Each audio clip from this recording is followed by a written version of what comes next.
हम लोगों के जीवन आदर्श उत्कर्ष परिषद की शुरुआत 2012 में डॉक्टर अनिरुद्ध आप्टे की प्रेरणा से हुई थी।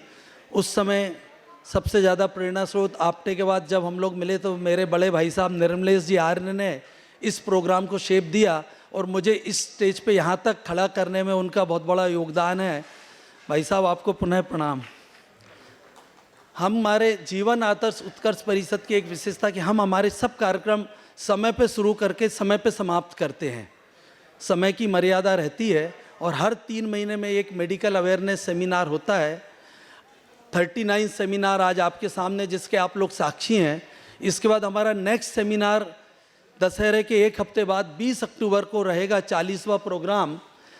आप लोगों की जानकारी के लिए ये प्रोग्राम हमारे अनविरत चल रहे हैं। कोविड के टाइम पे भी हमने वेबिनार्स किए थे।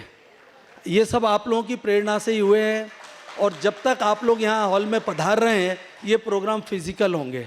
पिछले सभी प्रोग्रामों की रिकॉर्डिंग करीब प्राय पिछले 39 प्रोग्राम में से करीब 35 प्रोग्राम की हमारे पास रिकॉर्डिंग है, जिसका हमने आज की टेक्नोलॉजी को उपयोग करके QR कोड के माध्यम से उपलब्ध करा दी है। तो जिसको भाइयों बहनों को जो भी सेमिनार को देखना हो पीछे से देख सकता है। मगर आपसे एक निवेदन है, यहाँ आके प्रोग्राम अटेंड करना और वो आपको घर पे टीवी पे देखना उतना ही अंतर है जो आपको कोई भी मंदिर मस्जिद में जाके दर्शन करने या वहाँ करके आते हैं। आप राम मंदिर जाते हैं या तिरुपति या जहाँ भी जाते हैं जिस चीज़ को मानते हैं, एक वहाँ जाके दर्शन कुछ सेकंड के लिए करना और वो कुछ सेकंड में भी आपकी आँख स्वतः बंद हो जाती है, फिर भी वो फीलिंग आती है। और एक आप टीवी पर कितने ही क्लोजअप लाइव देख लो। बहुत बार लोगों ने बोला कि इसको लाइव रिकॉर्डिंग क्यों नहीं करते। एक ही रीजन कि जब तक आप लोग पधार रहे हैं, आप सब आ रहे हैं, हम इसको फिजिकल चालू रखेंगे क्योंकि ये एक एक्टिविटी ऐसी है जो मुझे नहीं लगता रेगुलरली पिछले 12 साल से अनवरत वर्ल्ड की कोई भी सिटी में हो रही हो। तो ये एक एक्टिविटी आपके लिए, तो आप सब बधाई के पात्र हैं, आपके लिए ताली। पिछले कुछ लोग ऐसे कई सारे लोग, बट कुछ नाम मुझे मालूम है जो 39 के 39 सेमिनार के साक्षी हैं।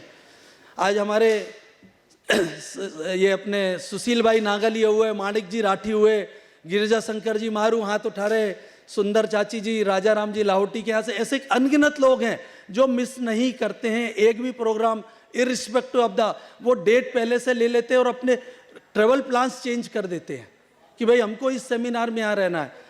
परसों तो हाइट से जब माहेश्वरी समाज की कोई बहुत बड़ी मीटिंग ऑर्गेनाइज उन्होंने की थी, हमारे माणिक जी राठी ने समझाया कि भाई आज के दिन अवॉइड करो या 12:30 के बाद रखो मीटिंग, क्योंकि मैं उपलब्ध नहीं हूँ। आज उन्होंने अभी बताया वो मीटिंग पोस्टपोन हो गई है। तो हमारा राजेंद्र जी सोमानी मैरिज ब्यूरो चलाते हैं, उनके अनविरत समाज के लिए, सर्व समाज के लिए, राजेंद्र जी 1 मिनट खड़े, शादी के लिए करते हैं। इन्होंने नक्की कर लिया कि जिस दिन ये मेडिकल सेमिनार होगा उस दिन हम स्थगित रखेंगे मीटिंग। तो आप सबसे निवेदन है इसका लाभ ज़्यादा से ज़्यादा उठाएं और वो करें। किसी भी कार्यक्रम की विधिवत शुरुआत दीप प्रज्वलित से होती है। मैं निर्मलेश भाई साहब और विनय भाई से निवेदन करूंगा, अपने आज के guest doctor Mukesh Parasar, doctor Aniruddha Apte जो प्रेरणा स्रोत हैं, उनको कृष्ण गोपाल जी मुंदड़ा, महेंद्र भाई कतार वाला विशेष रूप से प्रोग्राम चेंज करके आज पधारे हैं। गजन जी मालपानी, जीतू भाई आर्या सब आगे आए दीप प्रज्वलित में। हरीश भाई बजाज वो भी हमारे प्रेरणा स्रोत, और डॉक्टर अनिरुद्ध आप्टे के फादर मुकुंद जी आप्टे अंकल जो हमारे सब प्रोग्राम में पूरा अटेंड करते हैं। कृपया आप सब आके दीप प्रज्वलित के लिए।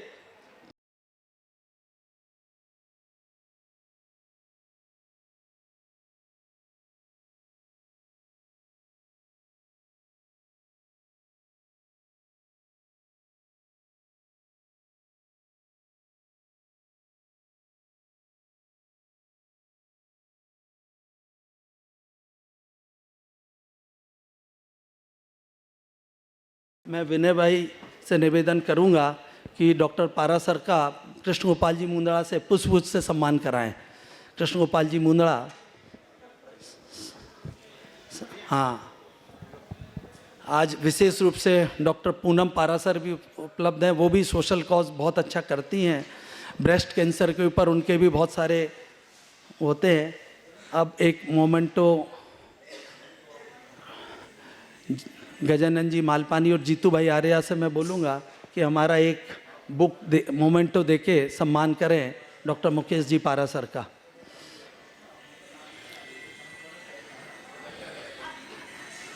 ललित भाई अग्रवाल से मैं निवेदन करूंगा कि उनको, ललित भाई अग्रवाल से निवेदन करूंगा एक पुस्तकों का सेट देके सम्मान करें। साथ में महेंद्र भाई कतारगाला से निवेदन करूंगा वो भी ज्वाइन करें। अरे ये यादगार क्षण है। हमारे यहाँ एक और चीज़ का हम लोगों ने बीड़ा उठाया, आई डोनेशन। मैंने 20 दिन पहले एक बैठक सभा में उसका अनाउंसमेंट किया था। मेरे चाची सास शांत हो गई थी, मीना देवी खटोड़, और उसकी बैठक में मैंने आई डोनेशन के बारे में प्रेरित किया था। और उसकी परिणति रही कि कल अपने सूरत में एक दुखद घटना हुई। 40 साल की महिला नेहा डागा एक्सीडेंट में एक्सपायर हो गई, और उनके जगदीश जी कासट उनके मामा ससुर जी लगते हैं। उनका मुझे शाम को फ़ोन आया, श्रीकांत भाई आई डोनेशन कितने घंटे में हो सकता है? तो मैंने जैसे ही बताया, पीएम चल रहा था सिविल हॉस्पिटल में, उस सब के बावजूद भी वो आई डोनेशन हुआ। तो ये प्रेरणा है, ये हमारे इस जीवन आदर्श उत्कर्ष परिषद की, कि हम लोग ये सब कार्य अवश्य करें। एक चीज़ का निश्चित रूप से विश्वास रखें, जीवन आदर्श उत्कर्ष परिषद कभी भी 1 रुपये का कोई तरह का कोई डोनेशन कोई रूप में आपसे नहीं लेगा। पूर्ण से निःशुल्क प्रोग्राम होते हैं हमारे, जो भी कार्यक्रम होते हैं वो मानव सेवा के लिए होते हैं। अब मैं विनय भाई से निवेदन करूंगा संक्षिप्त परिचय डॉक्टर मुकेश जी पारा सर का दें। हेलो, हाँ भाई और बहनों, सबको मेरा नमस्कार, जय Shri Krishna and good morning. जीवन आदर्श उत्कर्ष परिषद द्वारा आयोजित 39वें मेडिकल सेमिनार में आप सबका स्वागत है। वापस आप सबका धन्यवाद देना चाहूँगा कि संडे के दिन अपना कीमती समय निकल के आए। लेकिन एक बात मैं बोलना चाहूँगा कि आपको ROI, रिटर्न ऑन इन्वेस्टमेंट, बहुत अच्छा मिलने वाला है। मैं, मेरे कलीग श्रीकांत जी मुद्रा, निर्मलेश जी आर्या, अतुल बांगड़, पूरी सपोर्ट टीम, अग्रवाल विकास ट्रस्ट के ट्रस्टीज प्रेसिडेंट और वहाँ अग्रवाल विकास की ट्रस्ट सपोर्ट टीम का भी धन्यवाद देना चाहूँगा, जिसके कारण हम ये सेमिनार करते आ रहे हैं और आगे करते रहेंगे। खासकर डॉक्टर मुकेश पराशर जी का भी धन्यवाद देना चाहूँगा कि आज वो अपना कीमती समय निकाल के ये सेमिनार कंडक्ट करने के लिए आज अपने सामने आए, उपस्थित हुए हैं। थोड़ा डिफरेंट है आज का सेमिनार। अभी तक हम जो करते आए हैं, स्पेशलिस्ट डॉक्टर्स, वेरी सीनियर, सब अब एक पर्टिकुलर ऑर्गन या सिस्टम के बारे में और उससे रिलेटेड जो डिजीज़ है या इश्यूज आते हैं उसको एड्रेस किया है। जैसे ब्रेन स्ट्रोक है, हार्ट अटैक्स है, किडनी स्टोन्स है, काफ़ी चीज़ें हमने इस सेमिनार के माध्यम से हमने सीखी है। लेकिन आज थोड़ा सा एक अप्रोच डिफरेंट है, तो उसको मैं कहूँगा कि स्वस्थ कैसे रहे ये भी बोल सकते हैं, बट दूसरे वे में बोल सकते हैं कि how not to get sick, हम बीमार कैसे नहीं होए, उस पे आज का सेमिनार का फोकस है। टॉम रैथ की एक बुक है, बुक का नाम है ईट मूव स्लीप। तो टॉम बोलता है, it's a New York time best seller, Tom बोलता है कि ये 3 पिलर हमारे जीवन को डिसाइड करते हैं। हम क्या खाते हैं, कितना खाते हैं, कब खाते हैं, और हम कितना मूव करते हैं, कितनी एक्सरसाइज करते हैं, और कितना अच्छा सोते हैं। सोने का जो मामला है वो बहुत उसको इंपॉर्टेंस नहीं दी गई है, लेकिन it is very very important. लेकिन इसमें मैं एक 4th पिलर ऐड करूंगा, हमारी कॉन्शियस, हमारी एटीट्यूड, हमारी परसेप्शन टुवर्ड्स लाइफ, वो भी एक इंपॉर्टेंट पिलर है। तो बेसिकली जो भी बातें आएगी आप देख लेना, इस 4 पिलर के अंदर डिसाइड हो जाएगी। डेविड लुक्स ने एक बुक लिखी है, लॉन्जिविटी सिंप्लीफाइड। उसमें एक वो बड़ी प्यारी बात बोलता है कि समझ लो एक देयर इज अ पर्सन जो 75 साल जीता है, लेकिन 72-73 ईयर तक उसका हेल्थ स्पैन अच्छा रहता है, वो हेल्दी रहता है। तो majority of the life he lives a good life. और एक हम दूसरा एग्जांपल लेते हैं कि एक बंदा 80-85 जीता है, बट वो 60 में बेड रिडन हो जाता है, तो वो क्वालिटी लाइफ क्या क्वालिटी हुई। तो जितना इंपॉर्टेंट हमारा लाइफ स्पैन है, उतना ही इंपॉर्टेंट हमारा हेल्थ स्पैन है। आगे बढ़ते हुए एक और मैं चर्चा आपसे करना चाहूंगा। डेविड सिंक्लेयर ने लाइफ स्पैन बुक में एक बड़ी अच्छी चीज लिखी है कि जो हम हमारी एज बताते हैं वो क्रोनोलॉजिकल एज है। हम सूर्य के अराउंड कितनी बार घूमे हैं वो हमारी क्रोनोलॉजिकल एज है, लेकिन जो हमारी बॉडी की एजिंग है उसको बायोलॉजिकल एजिंग बोलते हैं। तो लाइफस्टाइल से हम क्या कर सकते हैं? हम बायोलॉजिकल एजिंग को स्लो डाउन कर सकते हैं। उसको तो प्रोबेबली दो ट्विंस में एक अगर उसकी अनहेल्दी लाइफस्टाइल है तो उसकी biological age can actually be more than his age, and second जो एक अच्छी और डिसिप्लिन लाइफ जीता है उसकी बायोलॉजिकल एज कम भी हो सकती है।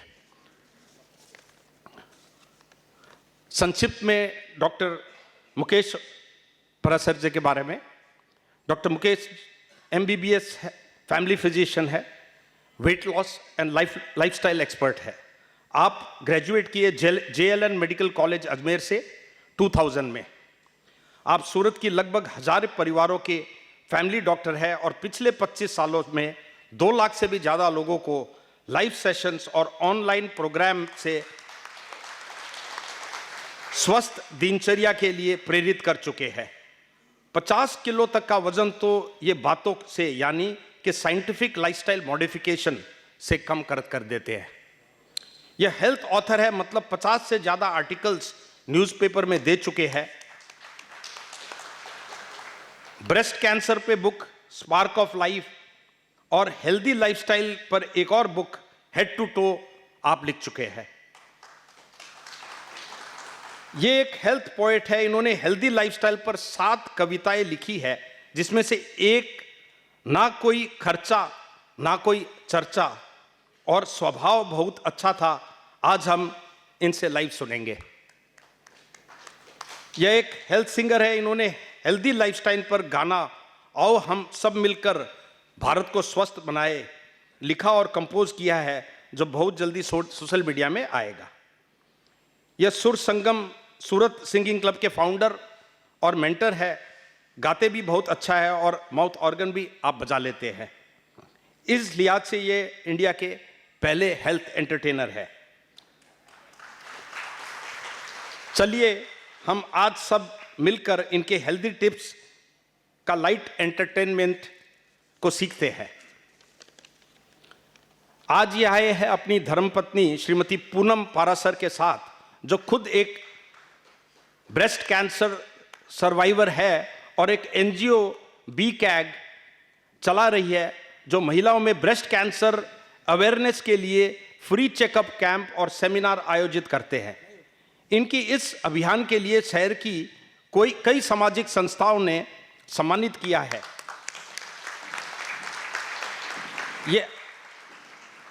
ये आपके परिवार की महिला के लिए अपनी बुक स्पार्क ऑफ लाइफ भी लाई है, जिसे डॉक्टर पराशर ने खुद लिखा है। यह बुक आप सभी के लिए मुफ्त उपलब्ध है। एक कोट के साथ कंक्लूड करना चाहूंगा। He who has health has hope and he who has hope has everything. Doctor over to doctor Mukesh Parashar. Thank you. एक 2 मिनट के लिए मैं डॉक्टर आप्टे, जो हमारे प्रेरणा स्रोत हैं, उनको निवेदन करूंगा कि हमारे इस सेमिनार्स की अवेयरनेस क्यों चालू की, क्या की, उसके बारे में एक अपना वक्तव्य देवें। श्याम भाई गुप्ता, मुरली जी सोमानी, ये हमारे सब ऑलमोस्ट 100% अटेंडेंस वाले परिवार है। गुड मॉर्निंग, सुप्रभात। ये हमारा 39th सेमिनार है और जिस उद्देश्य से ये चालू किया गया था, अविरत 12 साल से ये सेमिनार्स कर रहे हैं, and it is for betterment of the public and helping them to take care of their own health. आज के सेमिनार की खास विशेषता है कि ये प्रिवेंटिव हेल्थ के ऊपर है। अभी तक हम लोग डिसीज़ या ऑर्गन स्पेसिफिक सेमिनार्स करते थे, और आज specially it is a seminar जिसमें स्वस्थ व्यक्ति हमेशा के लिए, कायम के लिए कैसे स्वस्थ बना रहे, वो टॉपिक को ध्यान में रखते हुए किया है। और जो आप देख रहे हैं 40th सेमिनार, हम प्रयास में हैं कि बहुत ही हमारे senior neurologist colleague who is a very well known neurologist also, अभी मैं उनका नाम नहीं ले रहा हूँ, शायद उनकी डेट्स हमको मिले उस सेमिनार के लिए, तो हम स्पिरिचुअलिटी एंड मेडिसिन पे अगला सेमिनार करेंगे। How spirituality and neurology are connected, scientifically वो सेमिनार हम करेंगे। एंड जैसे ही उनकी कंफर्मेशन आ जाती है we will announce it, but be prepared that most likely 90% we are going to have that seminar on 20th of, and it will be a very, very unique seminar. So, over to Dr. Mukesh Parashar. Doctor साहब, last में आप इस book के बारे में 2 minute जरूर बता दिएगा, फिर इसकी प्राप्ति स्थान भी पीछे स्कैन लगा हुआ है, वो सब अवेलेबल है। बहुत ही अच्छी पुस्तक है, हमारे परिवार में करीब करीब सब ने पढ़ी इसको। मित्रों, जीवन आदर्श उत्कर्ष परिषद जो लगातार एक स्वस्थ समाज और एक स्वास्थ्य के प्रति जो इनका एक समर्पित प्रोग्राम है, उनके जितने भी आयोजक हैं, श्रीकांत जी मुंदड़ा, विनय जी अग्रवाल, निर्मलेश जी आर्य, अतुल जी बांगड़ और हमारे सूरत की न्यूरोलॉजी की firebrand doctor Aniruddha Apte, मैं चाहूँगा कि एक बार जोरदार तालियां इनकी इस टीम के लिए, जिन्होंने कहीं ना कहीं इतनी कोशिश की है कि आप लोगों को स्वस्थ और मस्त रखें।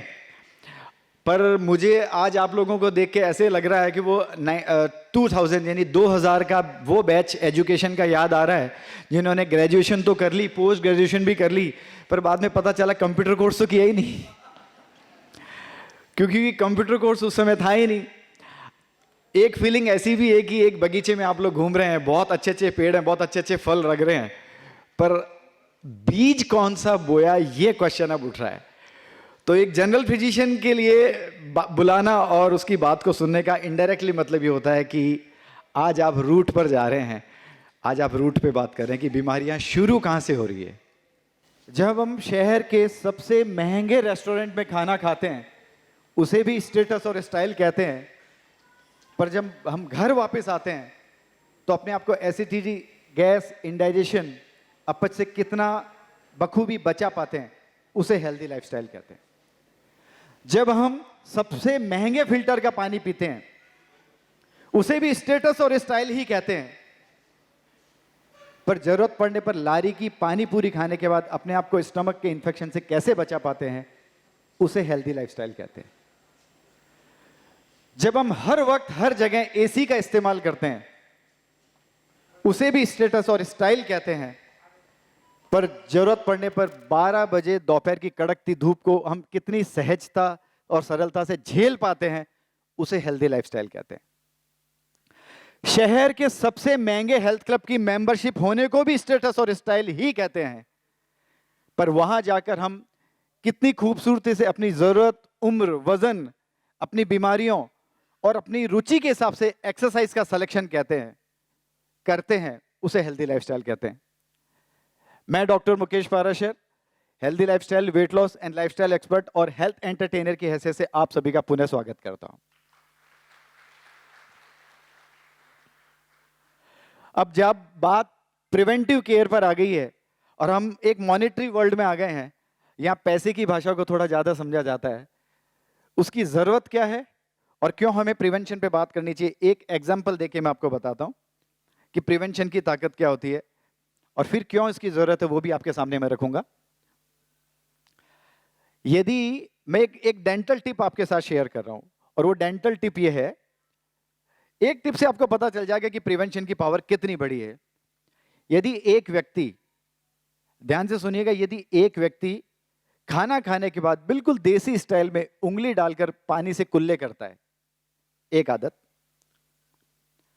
कुछ भी मीठा, काजू की कतली, चॉकलेट खाने के बाद यदि पानी मुंह में लेके इस तरीके से करके देसी स्टाइल में, जिसे आप कुल्ला बोलते हैं, करके पी जाता है, 2, और तीसरा, रात को सोते समय नियमित रूप से ब्रश करता है। मैं किसी ब्रांड का एम्बेसडर नहीं हूं, टूथपेस्ट पे बात नहीं करूंगा।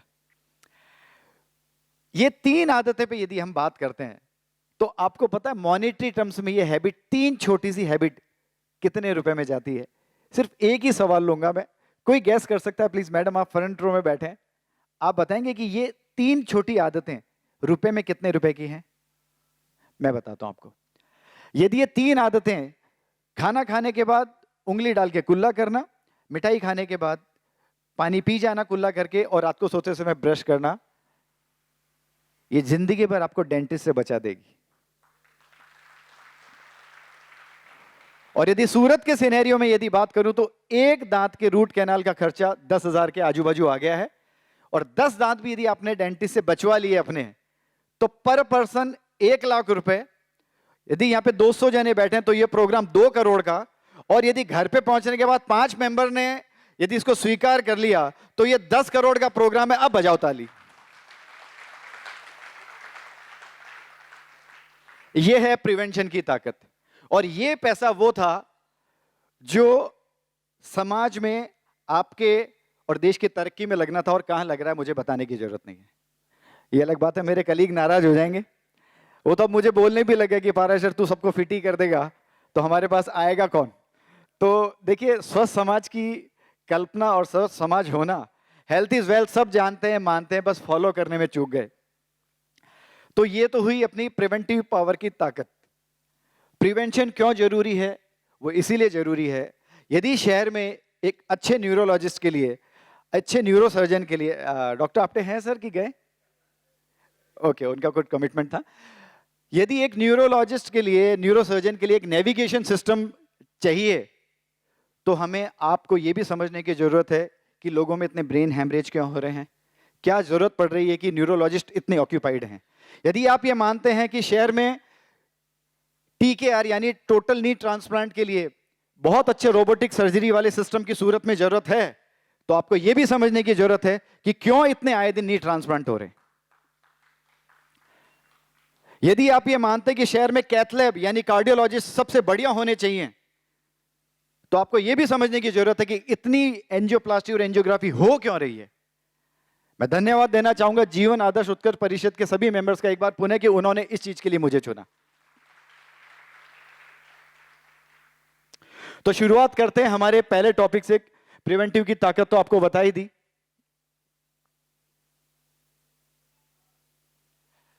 अभी सोशल मीडिया के जमाने में, स्लाइड देखिए, आपको कुछ, बहुत लोगों को बहुत कुछ समझ आ रहा है ऐसा लगता है। सोशल मीडिया के जमाने में आजकल ज्ञान बहुत बट रहा है, और इतना फ्री में बट रहा है, पर जाने अनजाने में गलती हो रही है आपसे।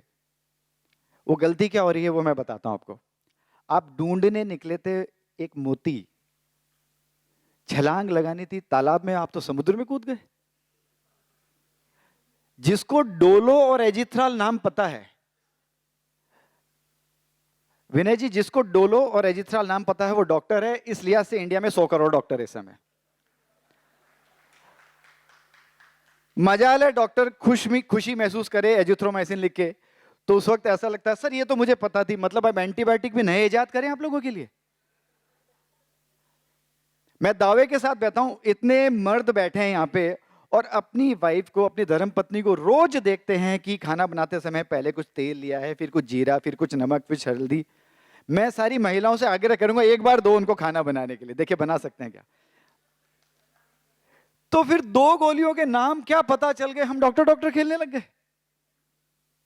और जो व्यवहार हम जनरल फिजिशियन लोगों का नोट कर रहे हैं वो ऐसा हो गया कि सर, क्योंकि भोजन पहला टॉपिक है तो भोजन से ही शुरुआत की है मैंने, और गट हेल्थ पे जीवन आदर्श उत्कर्ष परिषद की टीम भी अब गट हेल्थ पे बहुत ज्यादा फोकस कर रही है। हम वही हैं जो हम खाते हैं। What we are exactly what we eat.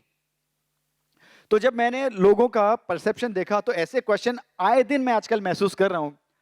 Sir बालों के लिए क्या खाऊं? सर गालों के लिए बादाम खा लूं? सर गले के लिए मुलेठी खा लूं? सर हार्ट के लिए लहसुन खा लूं? सर पेट के लिए अजवाइन खा लूं? सर स्किन के लिए विटामिन ई का कोई सोर्स ले लूं? सर कैनबेरी एक्सट्रैक्ट कैसा रहेगा प्रोस्टेट के लिए? यानी हर चीज के लिए कोई खाना चाहता है। तो ऐसे लोगों को समर्पित करना चाह रहा हूं मैं।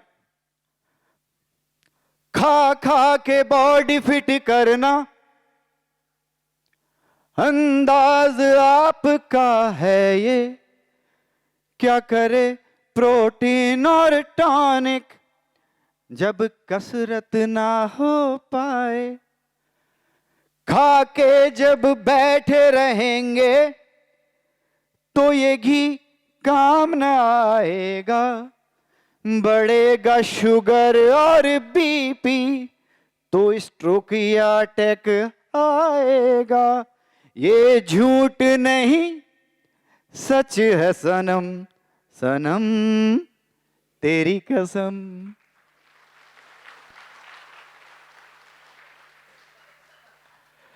फूड में जो चीजें हमने जैसे बिहेवियर बताया, देखिए हम एक ऐसे शहर में हैं, बड़ा प्राउड शहर है, diamond city, textile city, food city, एक और ऐड करना बनता है। मैंने जब इस शहर में कदम रखा तभी मुझे बोल दिया गया था, सूरत नो जमन ने काशी नो मरण बराबर छे। मैंने कहा मतलब, बोले आप समझ लो खा खा के मरना मंजूर है यहाँ पे। मतलब लश्करी के भजिए, इसका समोसा, उसका गुलाब जामुन, सिंडिकेट का ये, इतनी ब्रांड यदि आप रोटेशन करेंगे। मतलब एक बार मैं अपने परिवार के साथ पर्टिकुलर डोसे, क्योंकि ब्रांड व्यक्ति टिप्पणी नहीं करनी चाहिए, मंच का एक गरिमा होती है, मैं वहां गया तो उसने डोसा बना दिया 25 तरह का। अब मतलब 25 तरह का डोसा, और कई बार कुछ नया। अच्छा, ये प्रमोशन कौन कर रहा है पता है आप लोग? भाई कुछ नया चाहिए। अरे नया क्यों चाहिए? कुछ चीजें ट्रेडिशनल ही अच्छी थी और ट्रेडिशनल ही अच्छी रहेगी।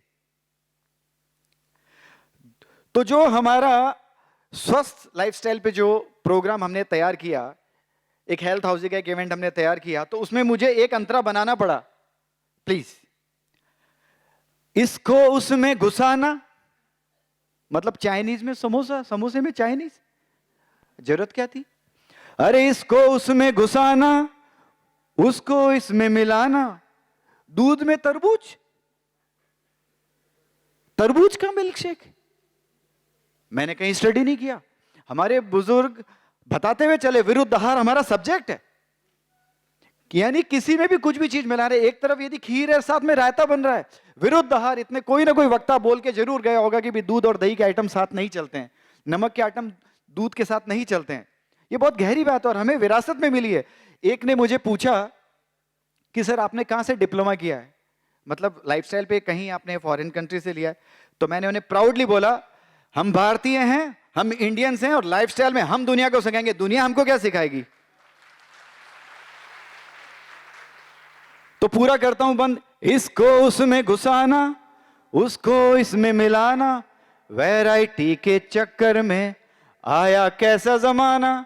अरे गेहूं चावल से पहले मिलेट अपनाते हैं, आओ हम सब मिलकर भारत स्वस्थ बनाते हैं। तो फूड बहुत जरूरी है, उसकी डिटेल्स को समझना। और यदि यहाँ महिलाएं भी है, नारी शक्ति इधर है, प्रतिनिधित्व तो सभी वर्ग का है। मुझे ऐसा व्यक्ति जीवन में कोई आज तक नहीं मिला कि जो ये बोले सर मैं बहुत जल्दी जल्दी बूढ़ा होना चाहता हूं, मतलब बुजुर्ग दिखना चाहता हूं, मतलब एनर्जी लेस होना चाहता हूं। तो यदि कोई दो ऐसे फूड एलिमेंट हैं जो इंडियन डाइट में मिस होते जा रहे हैं, देखिए ये प्रोग्राम 95% पे अप्लाई होता है, पर यदि 5% में कोई डायबिटीज पेशेंट हैं, बीपी पेशेंट हैं, तो कृपया म्यूचुअल फंड के टर्म्स एंड कंडीशन अप्लाई की तरह नोट करके रखिएगा, सीधा ब्लाइंडली फॉलो मत कर दीजिएगा, क्योंकि जरूरी होता है समझते हुए चलना। तो फूड में यदि कोई दो एलिमेंट ऐसे हैं जिसकी बदौलत, देखिए एप्रिसिएशन किसी भी व्यक्ति और किसी भी कास्ट का किया जा सकता है, नेगेटिविटी नहीं होनी चाहिए। तो 3 ऐसी कास्ट है, ये मेरा रिसर्च है लाइफस्टाइल पे, 3 ऐसी कास्ट है जिनका बॉलीवुड पे बोलबाला है, और वो 3 कास्ट का नाम है Sindhi, Punjabis and Muslims. Majority इन्हीं परिवारों से आती है। आपको पता है वो कौन से 2 एलिमेंट हैं जो इनकी डाइट में पाए जाते हैं, बाकी सबकी डाइट में है, और वो 2 एलिमेंट है,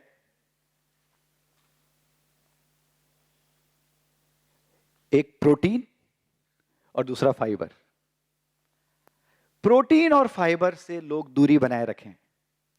अब मैं लोगों के बिहेवियर को यदि नोट करूं, सर एप्पल में तो वैक्स है, ओके, एप्पल में वैक्स है, सब्जियों में केमिकल है, सलाद तो सर बात ही नहीं है, पानी पूरी करेक्ट है, भेलपूरी करेक्ट है, वो आर्सेनिक लगे हुए कागज के पेपर पे डिस्ट्रीब्यूट हो रही है, वो करेक्ट है, वो खोजा खोजा के खिला रहा है, वो करेक्ट है।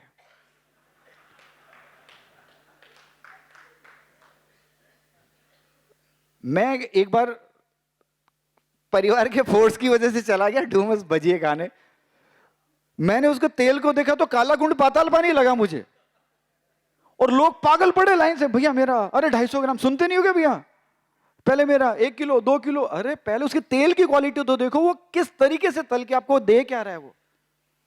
हम खाने के पीछे, देखिए ये बिहेवियर बिल्कुल अच्छा नहीं है कि हम सिर्फ भीड़ को देखते हुए आगे चल रहे हैं ना, आप अपना विवेक का इस्तेमाल करिए। डाइट में इन 2 चीजों का समावेश बहुत जरूरी है।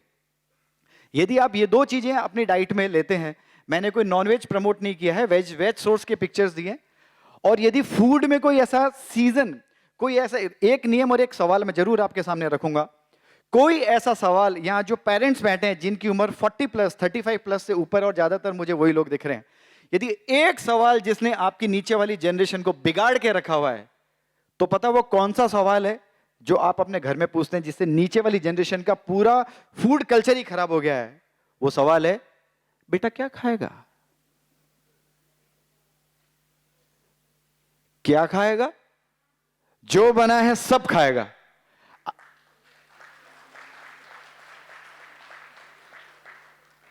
और फिर यदि आप अभी भी नहीं संभले तो वो आपका बच्चा इंस्टाग्राम से ज्ञान बटोर के आपके सामने आएगा और फिर ऐसे कहेगा, पापा आंवला में बहुत गुण होते हैं।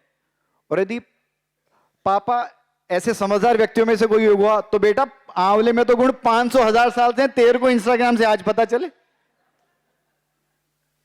चीजों का सही उपयोग घर में मौजूद है, और जो लोग भी 50 प्लस 60 प्लस 70 प्लस है, उनकी नसों में है, उनकी जड़ों में है ये बात कि हमें कौन सा किस वक्त इस्तेमाल करना है। तो एक नियम चलता है, law off season. Law off season का मतलब है, और इसको प्रमोट करने वाला, इसको सपोर्ट करने वाला सबसे बड़ा यदि कोई टीचर है तो प्रकृति खुद और कोविड। कोविड बहुत सारी चीजें सिखा गया, झाड़ू पोछा भी लगवा गया। मतलब वो एक ऐसा दौर था जब किसी धंधा सेठ के यहां काम वाली बाई ने फोन भी किया, साहब मैं आ जाऊं, नहीं घर ही रहना, मैं सब कर लूंगा। वो एक, देखिए अच्छे पहलू बुरे पहलू हर जगह होते हैं, पर बहुत अच्छा पहलू था, लोगों को आत्मनिर्भर बना गया कोविड। कोविड कोई व्यक्ति होता तो मैं ताली बजवा देता आज कोविड के लिए। हमारे बहुत अपने खोए, हमने उसमें, उनका मुझे दुख है, पर यह बात भी सच है कि कोविड इम्यूनिटी की वैल्यू समझा गया। यकीन मानिए, यदि आज मैं 25 साल प्रैक्टिस करके आपके सामने खड़ा हूं और न जाने कितने पेशेंट कोविड के हमने भी ट्रीट किए, पर यदि आप सच मायने में सुनना चाहेंगे, और सच हमेशा कड़वा होता है, सही चीज सुनना चाहेंगे, तो न किसी आयुर्वेदिक प्रोडक्ट ने, न किसी एलोपैथिक प्रोडक्ट ने, किसी ने कोविड में किसी को नहीं बचाया। बचाया तो सिर्फ इम्यूनिटी ने बचाया था। यदि किसी की ऑक्सीजन कम हुई और हॉस्पिटल ने यदि ऑक्सीजन दी, रेमडेसिविर दी, टोसिलिजुमैब दिया, वो तो उसके कॉम्प्लिकेशन को करेक्ट कर रहे थे। कोविड, यदि मेडिसिन किसको बोलते हैं, जो वेंटिलेटर से बाहर खींच के लेके आ जाए, उसे मेडिसिन बोलते हैं, और वो मेडिसिन तो थी नहीं तो इतने लोगों की मॉर्टेलिटी होती नहीं। तो ये बहुत जरूरी होता है कि हम इन बातों को गहराई से समझें। तो प्रोटीन और फाइबर, ऑर्गेनिक के नाम पे बहुत बड़ा गोलमाल है। एक बार एक व्यक्ति ने मुझे आंसर लेस कर दिया। मैंने उनसे पूछा कि भैया तुम सब्जियों में क्या क्या मिला देते हो, इससे बढ़िया तो ऑर्गेनिक वाले हैं। अब उसने एक ऐसा सवाल पूछा और मुझे स्पीच लेस कर दिया। बोले साहब बोल तो गए आप, ऑर्गेनिक फार्म हाउस देखा है क्या? अब मेरे पास जवाब नहीं था। वास्तव में उसने फिर बोला, साहब हमारी ही सब्जियों को धो के वो ऑर्गेनिक बना के आपके सामने रखते हैं। और मैं इस मंच से आग्रह करता हूं, क्योंकि देखिए कौन किस लेवल की अप्रोच रखता है मुझे पता नहीं, पर यदि आप में से कल को कोई लीडर बने, या किसी का व्यक्तित्व, किसी की पहचान ब्यूरोक्रेसी तक, प्रशासन तक, पॉलिटिक्स तक यदि जाए, तो 2 चीजों तक मेरी विनती है, मैं हाथ जोड़ के विनती करता हूं इस सभा से, इस सदन से, कि एक मिलावट का जहर और रफ्तार का कहर, यदि ये दो चीजें रुक गई तो न जाने कितनी मौतें हमारे देश में रुक जाएगी। ये तो वो वाली बात है कि पहले हमने पेड़ काट दिए और फिर हम वायनाड के अंदर एनडीआरएफ की टीम भेज रहे हैं। पहले पेड़ काटे ही क्यों इतने कि एनडीआरएफ की जरूरत पड़े? पहले खुद हम गलती करते हैं और उसके बाद उस गलती को सुधारने, ये सब एनडीआरएफ का होना और ये सब बाद में रेस्क्यू फोर्स भेजना, ये सब हमारी ही गलतियों के नतीजे हैं। और जहां तक बात आती है वृक्षारोपण की, क्योंकि बात आ गई है, तो काफी लोग आप में से वृक्षारोपण को सपोर्ट करते होंगे, प्रमोट करते होंगे। तो एक बात और मैं इस मंच से आपके साथ, वो इस टॉपिक का हिस्सा नहीं है पर मैं एक एडवाइस जरूर देना चाहूंगा। पेड़ लगाना बिल्कुल वैसा ही है जैसे बच्चा पैदा करना। बच्चा तो जानवर भी पैदा कर देता है, परवरिश बहुत कीमती होती है।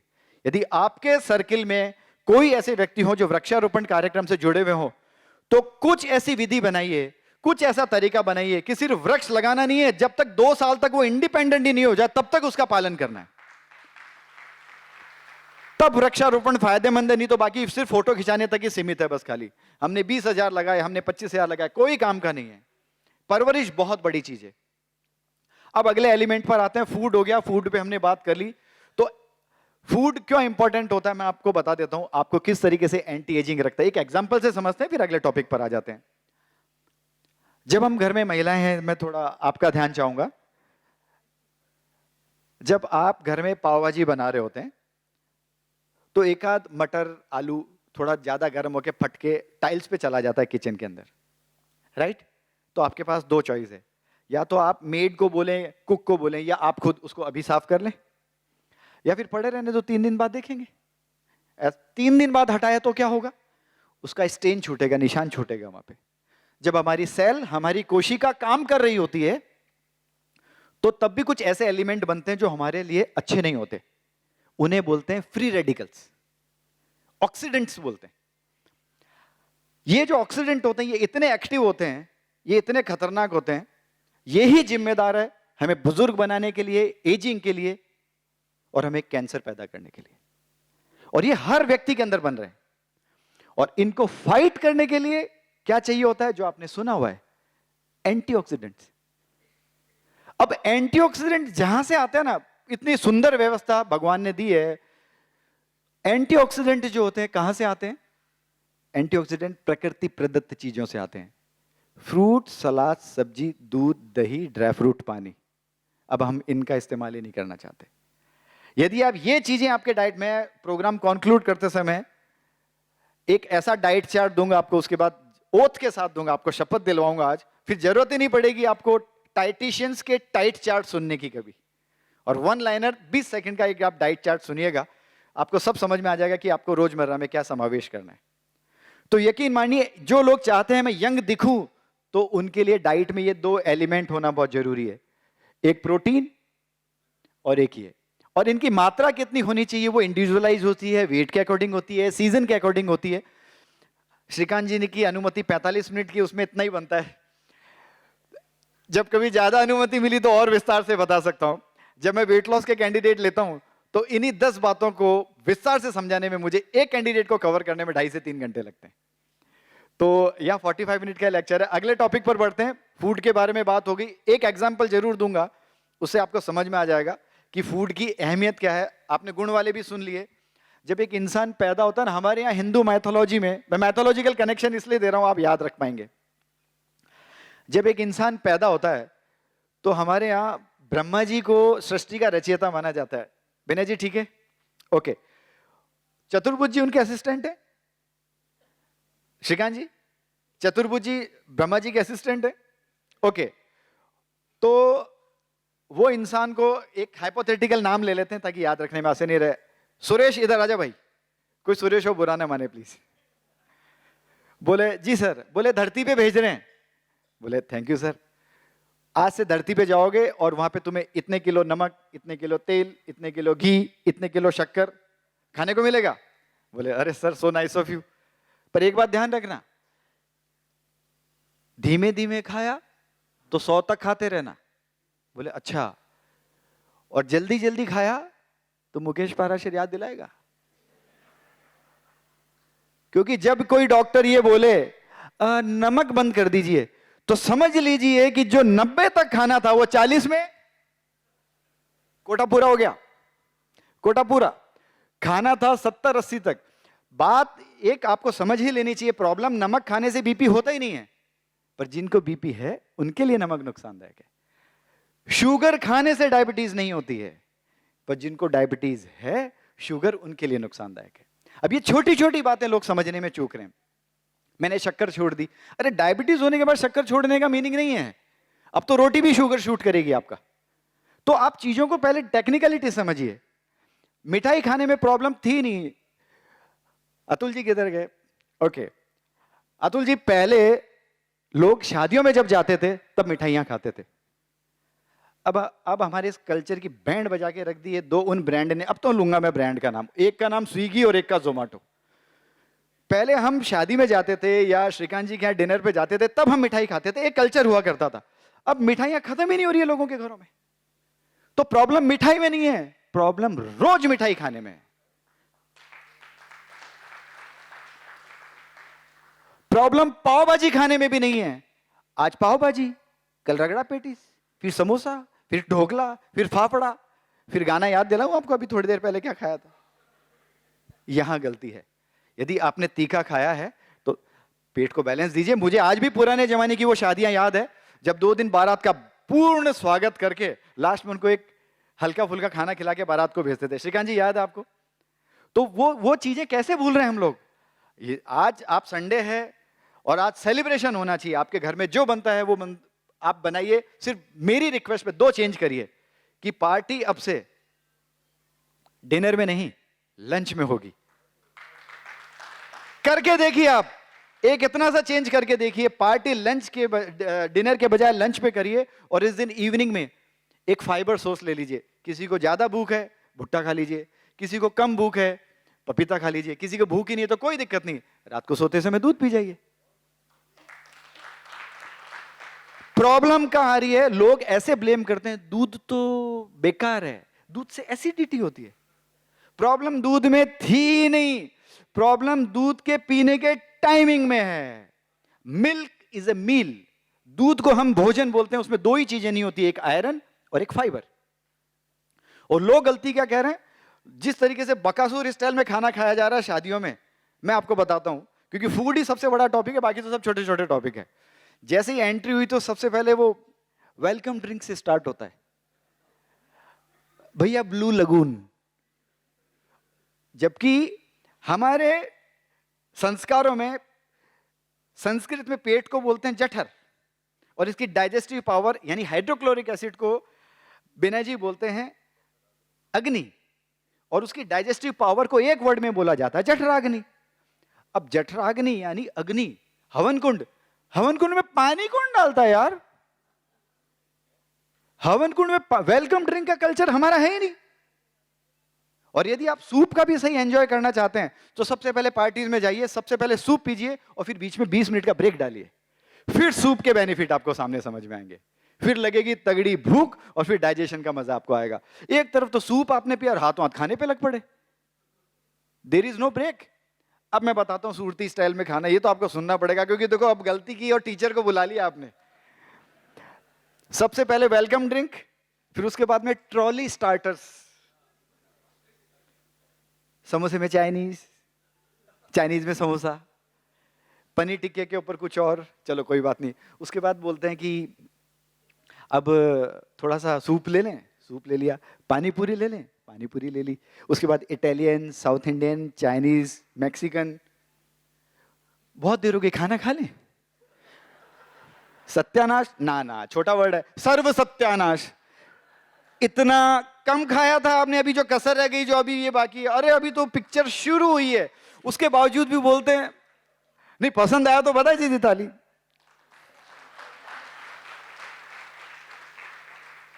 इसके बाद भी पिक्चर एंड नहीं हुई है, सारा खाना खाने के बाद लास्ट में बोलते हैं अरे मथुरा वाला दूध भी है। अब मिल्क, वो भी मील के ऊपर, कॉम्बिनेशन ही नहीं है।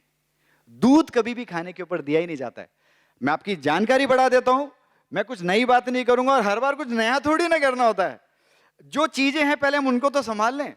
हर शहर में, आप किसी भी शहर में हो, हर शहर में एक दूध वाला हलवाई रात को 12-12 बजे तक दूध पिलाते हुए फेमस आज भी है, पता करिए अपने अपने शहरों में। पर रात को दूध वो ही पी सकता है जिसने खाना सूर्यास्त से पहले खाया हो। करके देखिए आप, एक बार 6 बजे के आसपास खाना खाइए। मैं धन्यवाद दूंगा। जैन समाज के कितने लोग हैं जो एक बार हाथ खड़ा करें? आप सभी का नमन करता हूं। आपसे तो मैंने सीख लिया, आप कितने फॉलो कर रहे हैं मुझे पता नहीं। श्रीकांत जी भी। जस्ट फॉर योर इंफॉर्मेशन, सूरत आपका, सूरत मेरा, हम सबका सूरत है ये। मैं कोशिश आज भी करता हूं कि जिस समय लोग ब्रेकफास्ट करते हैं मैं 9:30 लंच करता हूं, और जिस समय लोग हाई टी लेते हैं मैं 5:30 बजे डिनर करता हूं इसी सूरत में। पूनम एक बार खड़े हो जाओ please ji. Okay Anju ji, और आपके इस सहयोग के लिए, परिवार के लिए जोरदार तालियां प्लीज। और मेरी धर्मपत्नी पूनम है, यदि मैं कुछ गलत बोल रहा हूं तो इनके चेहरे के एक्सप्रेशन से रीड कर लीजिए। मैं 5:30 बजे डिनर कर लेता हूं, और फिर रात को, और मैं रात को दूध एंजॉय कर रहा हूं, आज भी हल्दी वाला दूध। और ये जिस तरीके से मैं आपके सामने हूं, बस यही छोटी सी बातें हैं जिसकी बदौलत आज मुझे यहां बुलाया गया। यकीन मानिए, अब जैसे हल्दी वाला दूध गुण करता है, ठीक है, कर्क्यूमिन साइंटिफिकली मॉलिक्यूलर लेवल पे कहां जाके डीएनए पे एक्ट कर रहा है, बिना जी अभी बाकी है, ये रिसर्च अभी भी चल रहे हैं कि एग्जैक्टली, क्योंकि ये जवाब नहीं हुआ कि जैसे किसी ने बोला हल्दी कैसे काम करता है, तो ये जवाब जो टिपिकल हमें सुनने को मिलता है वो अभी प्रॉपर जवाब नहीं है। बोले इम्यूनिटी बढ़ती है।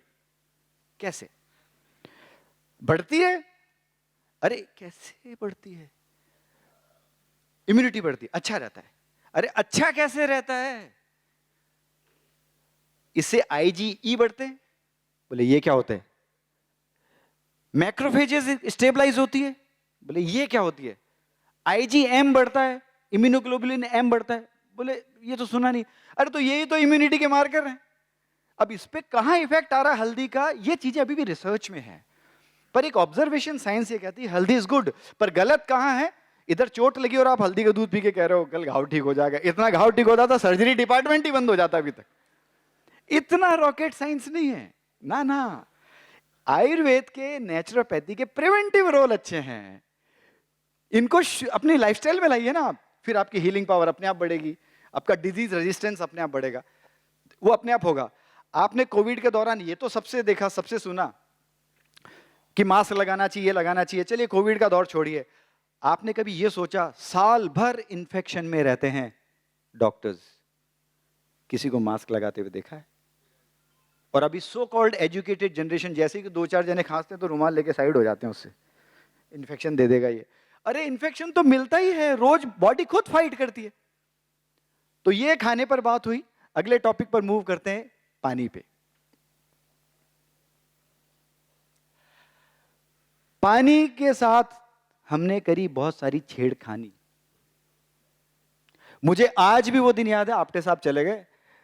यदि जिस शहर में आपटे साहब का ससुराल है वहीं से मैंने एमबीबीएस किए, तो रिलेशन में हमारे शहर के जीजाजी हुए डॉक्टर आपटे सर। तो मुझे आज भी अपने कॉलेज का वो दिन याद है जब प्यास लगती थी, लेक्चर टू लेक्चर। हम तो गवर्नमेंट कॉलेज के स्टूडेंट हैं, तो वो साउथ वाले जो मेडिकल कॉलेज होते हैं ना, डोनेशन 1-1 करोड़ वाले, वैसी सुविधाएं नहीं होती गवर्नमेंट कॉलेजेस में। ऐसे ही करके पानी पिया है, ओक लगा के पानी पिया है।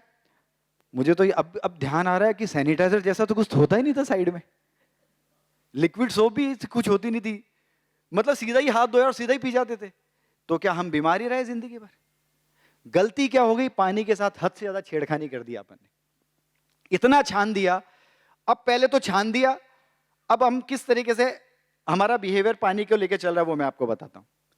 हम चूहे से परेशान हुए, हमने बिल्लियां पाल ली। अब हम बिल्ली से परेशान हो गए, हमने कुत्ता पाल लिया। अब हम कुत्ता हमें परेशान कर रहा है, अब हम नहीं इंसान ही तो पाल रहा है। ये सब इंसानी हरकतें हैं। उसके बाद में हमने शेर पाल लिया, शेर के बाद हाथी, हाथी के बाद डायनासोर, डायनासोर के बाद कुछ समझ में नहीं आ रहा, वो डायनासोर, वो 2.5 लाख का फिल्टर, ब्रांड का नाम नहीं लूंगा, ब्रांड का नाम नहीं ले सकते। इतनी गलती करी क्यों कि उस 2.5 लाख के फिल्टर की जरूरत पड़ी?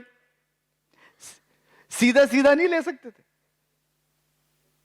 सीधे सीधे से याद आया, आप लोगों को टच करना जरूरी है, वरना एक डॉक्टर अपनी बात को मेडिकल भाषा में इस तरीके से भी रख सकता है कि instrument that record, organise, summarise, debate and explain information that are illustrative, non illustrative, hardbound, paper, jacketed, non jacketed, with foreword introduction, table of the content, index that are intended for enlightenment, enrichment, enhancement, education and understanding of the human brain through sensory route of vision, sometime touch.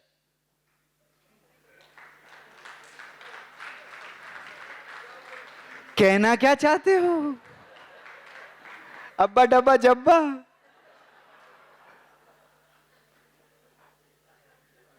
बात वो होनी चाहिए जो दिल को छुए, और अभी तक जो बातें यदि आपको दिल को छुई हो, यदि आपका प्यार और आशीर्वाद मिला हो, तो अब बजाइए ताली। Thank you so much. पानी के साथ हमने कर दी छेड़खानी, और पानी में अब जितने B12, श्रीकांत जी आपकी जानकारी के लिए, जितने B12 हम लोग अभी लगा रहे हैं, इतनी सीवियर कमी है सोसाइटी में विटामिन की कि जिसकी हद नहीं। लोग मिल्क प्रोडक्ट, एक so called vegans generation develop हो गई, दूध पीना ही नहीं चाहिए। मैं अभी भी बोल रहा हूं, देखिए दूध की क्वालिटी पे तो मैं कैसे कमेंट करूं, क्योंकि मैंने तो जाके देखा नहीं कि दूध कहां से आ रहा है, कितना आ रहा है, उसकी क्वालिटी क्या है, उस पर नो कमेंट सिचुएशन है मेरे लिए भी आपकी तरह। पर यदि उसके टाइमिंग एक बार आप करेक्ट कर देंगे, तो ये जो जनरेशन जो ऐसा बोलती है दूध मुझे फाता नहीं है, दूध मुझे भाता नहीं है, दूध मुझे अच्छा नहीं लगता है, वॉमिटिंग हो जाती है, एक बार उनको बोलिए दूध के 3 घंटे इधर और 3 घंटे उधर कुछ ना खाएं, सिर्फ दूध पिए। और दूध के बेस्ट टाइमिंग्स क्या है? मॉर्निंग एंड लेट नाइट, बीच में दूध देना भी नहीं चाहिए। गलतियां क्या हो रही है? मम्मियां दे रही है दूध शाम को 6 बजे अपनी सुविधा से, 6 बजे 7 बजे, सर ट्यूशन से ही इतनी बजे आता है, और 7 बजे का दूध पिया हुआ बच्चा 8 बजे जब पापा आते हैं तो उसको भूख ही नहीं लगती है, और पापा फिर उसको सीधे क्लिनिक पर लेके आते हैं, बोलते हैं सर खाना नहीं खाता है। अच्छा, मैं देख रहा हूं बच्चा तो बड़ा हष्ट-पुष्ट है, पापा बोल रहा है खाना नहीं खाता है, वेट में तो कोई प्रॉब्लम ही नहीं है। प्रॉब्लम कहां है? दूध भूख मार देता है। दूध खुद मिल्क इज अ मील, वो खाना ही है एक प्रकार का। आपको कभी आप लोग हाईवे पर हो, आपको ऐसा लगे कि भाई आज तो लेट हो जाएंगे, खाना नहीं मिल पाएगा, तो आप एक बार कुछ मत करिए, या तो घर पे दूध की व्यवस्था करिए, या रास्ते में कहीं पे कुछ व्यवस्था हो जाए रात को 10:30 बजे 11 बजे। अरे इतने सारे एक्सपेरिमेंट लोग करवाते हैं, हम वैसे भी, मुझे तो बड़ा गौरव महसूस हो रहा है कि बाबाओं के देश में एक डॉक्टर को बुला लिया आज आपने बोलने के लिए। ये तो पूरा देश बाबाओं की तरफ जा रहा था, तब हमारी फ्रेटर्निटी में लोगों को बुलाना और उनकी बातों को सुनना, देखिए पक्ष और विपक्ष दोनों को सुनना चाहिए, फिर जनता जनार्दन तय करेगी, क्योंकि ये पब्लिक है, ये सब जानती है। बातें दोनों को रखनी चाहिए, फिर डिसाइड आप करेंगे। तो मिल्क पे मैंने बात कर ली, मिल्क को यूजेस पे बात हो गई। पानी की बात करें तो फिल्ट्रेशन अति नहीं होना चाहिए। चौमासे के 4 महीने मैं मानता हूं, इस समय जमीन से पानी आता है, रास्ते में पाइपलाइन रप्चर हो जाती है, वो सारी बातें, कनेक्शन, इन 4 महीनों में जो भी प्रिकॉशंस गवर्नमेंट एसएमसी आपको रिकमेंड करती है वो लेना ठीक है, पर बाकी जितना ज्यादा एडवांस फिल्टर उतनी इम्यूनिटी आपकी खराब करेगा, और इम्यूनिटी बाजार में बिकती नहीं है, इम्यूनिटी बनानी पड़ती है। जो बंदा हर वक्त गर्म, इम्यूनिटी 2 प्रकार से देता है पानी, एक गट इम्यूनिटी और एक टेम्परेचर इम्यूनिटी। गट इम्यूनिटी का मतलब है कि जब आप बाहर की पानी पूरी खाते हैं, मैं रोकूंगा नहीं आपको, खाइए, पर उससे जो इंफेक्शन आया आप नेचुरली कितना फाइट करते हैं, उसे गट इम्यूनिटी बोलते हैं। तो गट इम्यूनिटी के अंदर रोल बहुत बड़ा है पानी को प्राकृतिक रूप से पीने का। यहां कई परिवार ऐसे होंगे जो आज के 25-30 साल पहले राजस्थान में थे, उनमें से एक मैं भी हूं, जो सिर्फ हमारे यहां अजमेर में, अजमेर से हूं, श्रीकांत जी, बीसलपुर परियोजना का पानी आता था, और पानी की थोड़ी किल्लत रही अजमेर में, तो 5-5 दिन में पानी आता था। 5 दिन तक पानी स्टोर भी करके रखते थे, कपड़े से छान के हमारी माता जी हमें पिलाती थी। हम उस वक्त मेडिकल कॉलेज के स्टूडेंट हुआ करते थे, पर मुझे आज तक उस पानी की कोई शिकायत नहीं है। मैं पुष्कर में भी रहा, माहेश्वरी भवन बहुत बड़ा है, वहां पे बहुत अलग अलग भवन है, पुष्कर पावन धरती है, ब्रह्मा जी का मंदिर है वहां पे, आप कभी जाइए, मालपुए भी खा के आइए। खाना पीना छोड़ना नहीं है, गलती मालपुए खाने में नहीं है, गलती रोज मालपुए खाने में है। तो आप वहां पे, हम एक ठंडी कोई करके होती थी, उसका पानी डायरेक्टली खींचते हैं श्रीकांत जी और डायरेक्ट पिला देते हैं वहां पे, और हमने बचपन में खूब पिया है वो पानी, कोई बीमारी नहीं होती थी। आप नेचर के नजदीक रहिए। नेचर के नजदीक जो लोग नहीं रहते हैं ना, फिर वो गूगल करते हैं। अच्छा, गूगल भी बड़ा इंटरेस्टिंग चीज है, चैट जीपीटी। अब लोगों ने क्या ज्ञान बटोरना शुरू कर दिया, अब खुद को समझ में आ रहा है कि गलती कहां हो रही है। जैसे ही वो गूगल करते हैं, जैसे हेडेक का रीजन हुआ तो गूगल, अब गूगल तो सब बताता है, हम बोलते हैं गूगल मत करा करो, मैं हूं ना। हमने उन्हें बोला, मैंने अपने सारे पेशेंट्स को बोला है, कहने की है दिल में कोई बात मुझसे कहो, कोई पल हो दिन हो या हो रात तुम मुझसे कहो, कोई मुश्किल कोई परेशानी आए, तुम्हें लगे कुछ ठीक नहीं हालात तुम मुझसे कहो, कोई हो तमन्ना या हो कोई आरज़ू, कोई हो तमन्ना या हो कोई आरज़ू, रहना कहीं ना बेकरार, मैं हूं ना, किसका है ये तुमको इंतजार, मैं हूं ना। अब हमसे नहीं पूछ रहे, गूगल से पूछ रहे हैं रीजंस ऑफ हेडेक। तो गूगल भी बहुत होशियार है, सारे कारण के साथ नीचे लास्ट में लिखता है ब्रेन ट्यूमर। अब पूछो गूगल से, वो ब्रेन ट्यूमर भी बताएगा। तब पेशेंट हमारे पास आता है, वो बोलता है सर हेडेक हो रहा है, सीटी स्कैन कराऊं क्या? मैंने कहा किसने बोला? सर वो उसमें ब्रेन ट्यूमर लिखा हुआ है, तो आपटे साहब की जरूरत तो नहीं पड़ेगी। तो गूगल से ये अधूरे ज्ञान मत बांटिए प्लीज। मुझे भी पता है सब्जी जब बनाते हैं तो हल्दी, नमक, जीरा, राई लगती है, तो क्या मैं कुक हो गया? मेरा नाम संजीव कुमार हो गया कल से? संजीव कपूर बोलते हैं ना कुकिंग शो में जो आता है, ऐसा थोड़ी ना होता। दो चार चीजों के नाम आपको क्या याद है तो डॉक्टर खेलने लगे। मजाक मजाक में 100 करोड़ डॉक्टर हो गए कंट्री में। पैरासीटामोल के साइड इफेक्ट पे उंगलियां उठ रही है। देखिए जब साइड इफेक्ट पे बात आ गई तो वो भी टच कर देता हूं मैं।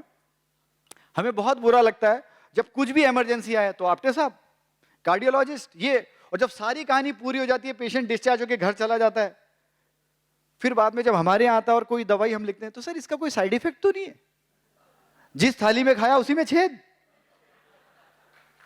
फिर मैं कहता हूं अगली बार दम होना तो शपथ लेके बोलना कि एलोपैथी वालों को टच नहीं करोगे कभी, कुछ भी हो जाए।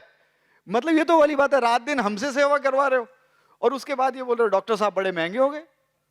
तो ये जो कविता है ये इस प्रोग्राम में तो नहीं सुनाऊंगा, कभी और प्रोग्राम में देखेंगे। आगे बढ़ते हैं। पानी हो गया, पानी की क्वालिटीज पे बात आ गई। अब हम बात करेंगे अगले टॉपिक पे। ये टॉपिक आपको एक फिल्टर शहर में, देखिए जो उसके क्या बोलूं, नाप तोल के बोलना जरूरी है।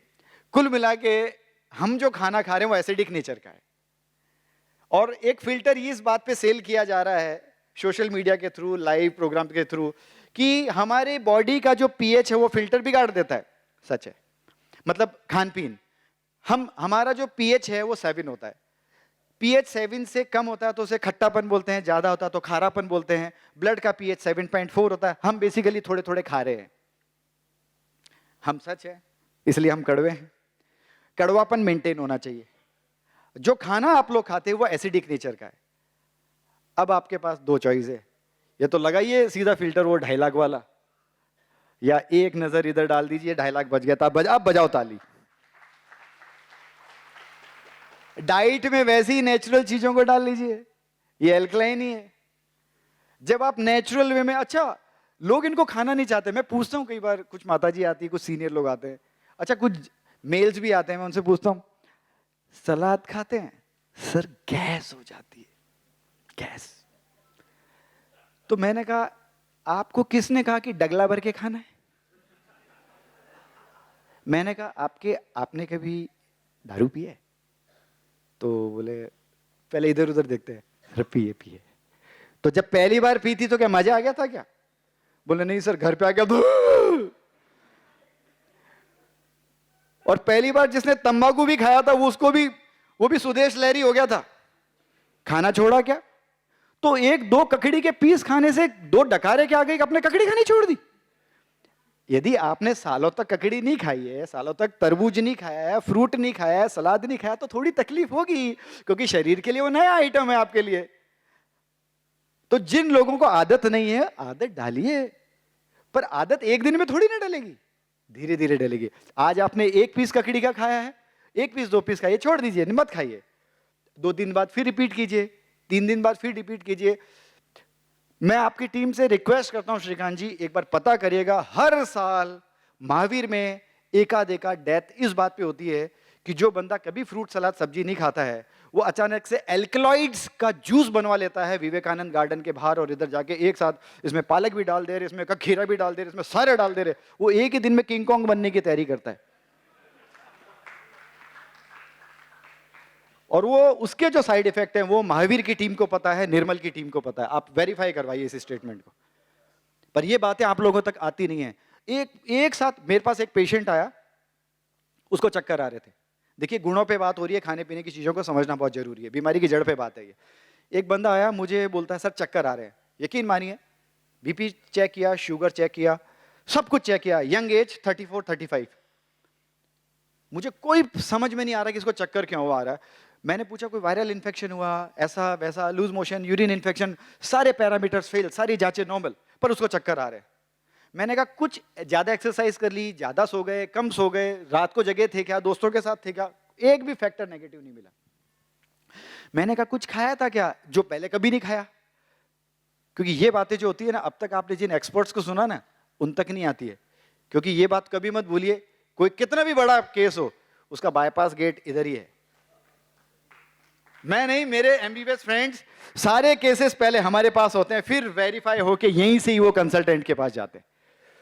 तो हमारे पास न्यूरोलॉजी, यूरोलॉजी, सारे डिपार्टमेंट के बेसिक केस की पूरी जानकारी रहती है। हम ही तो उन्हें रेफर करते हैं कि आप आप्टे साहब के पास जाइए, हम ही तो उन्हें रेफर करते हैं कि कुमार नायक साहब के पास जाइए। और ये बहुत बड़े बड़े वक्ता इधर आके गए। एक बार उन सभी वक्ताओं के लिए तालियां जो यहां पे अपनी बात रख के गए। तो मैंने उनसे पूछा आपने कुछ ऐसा खाया था, तो बोलता है साहब अलसी खाई थी।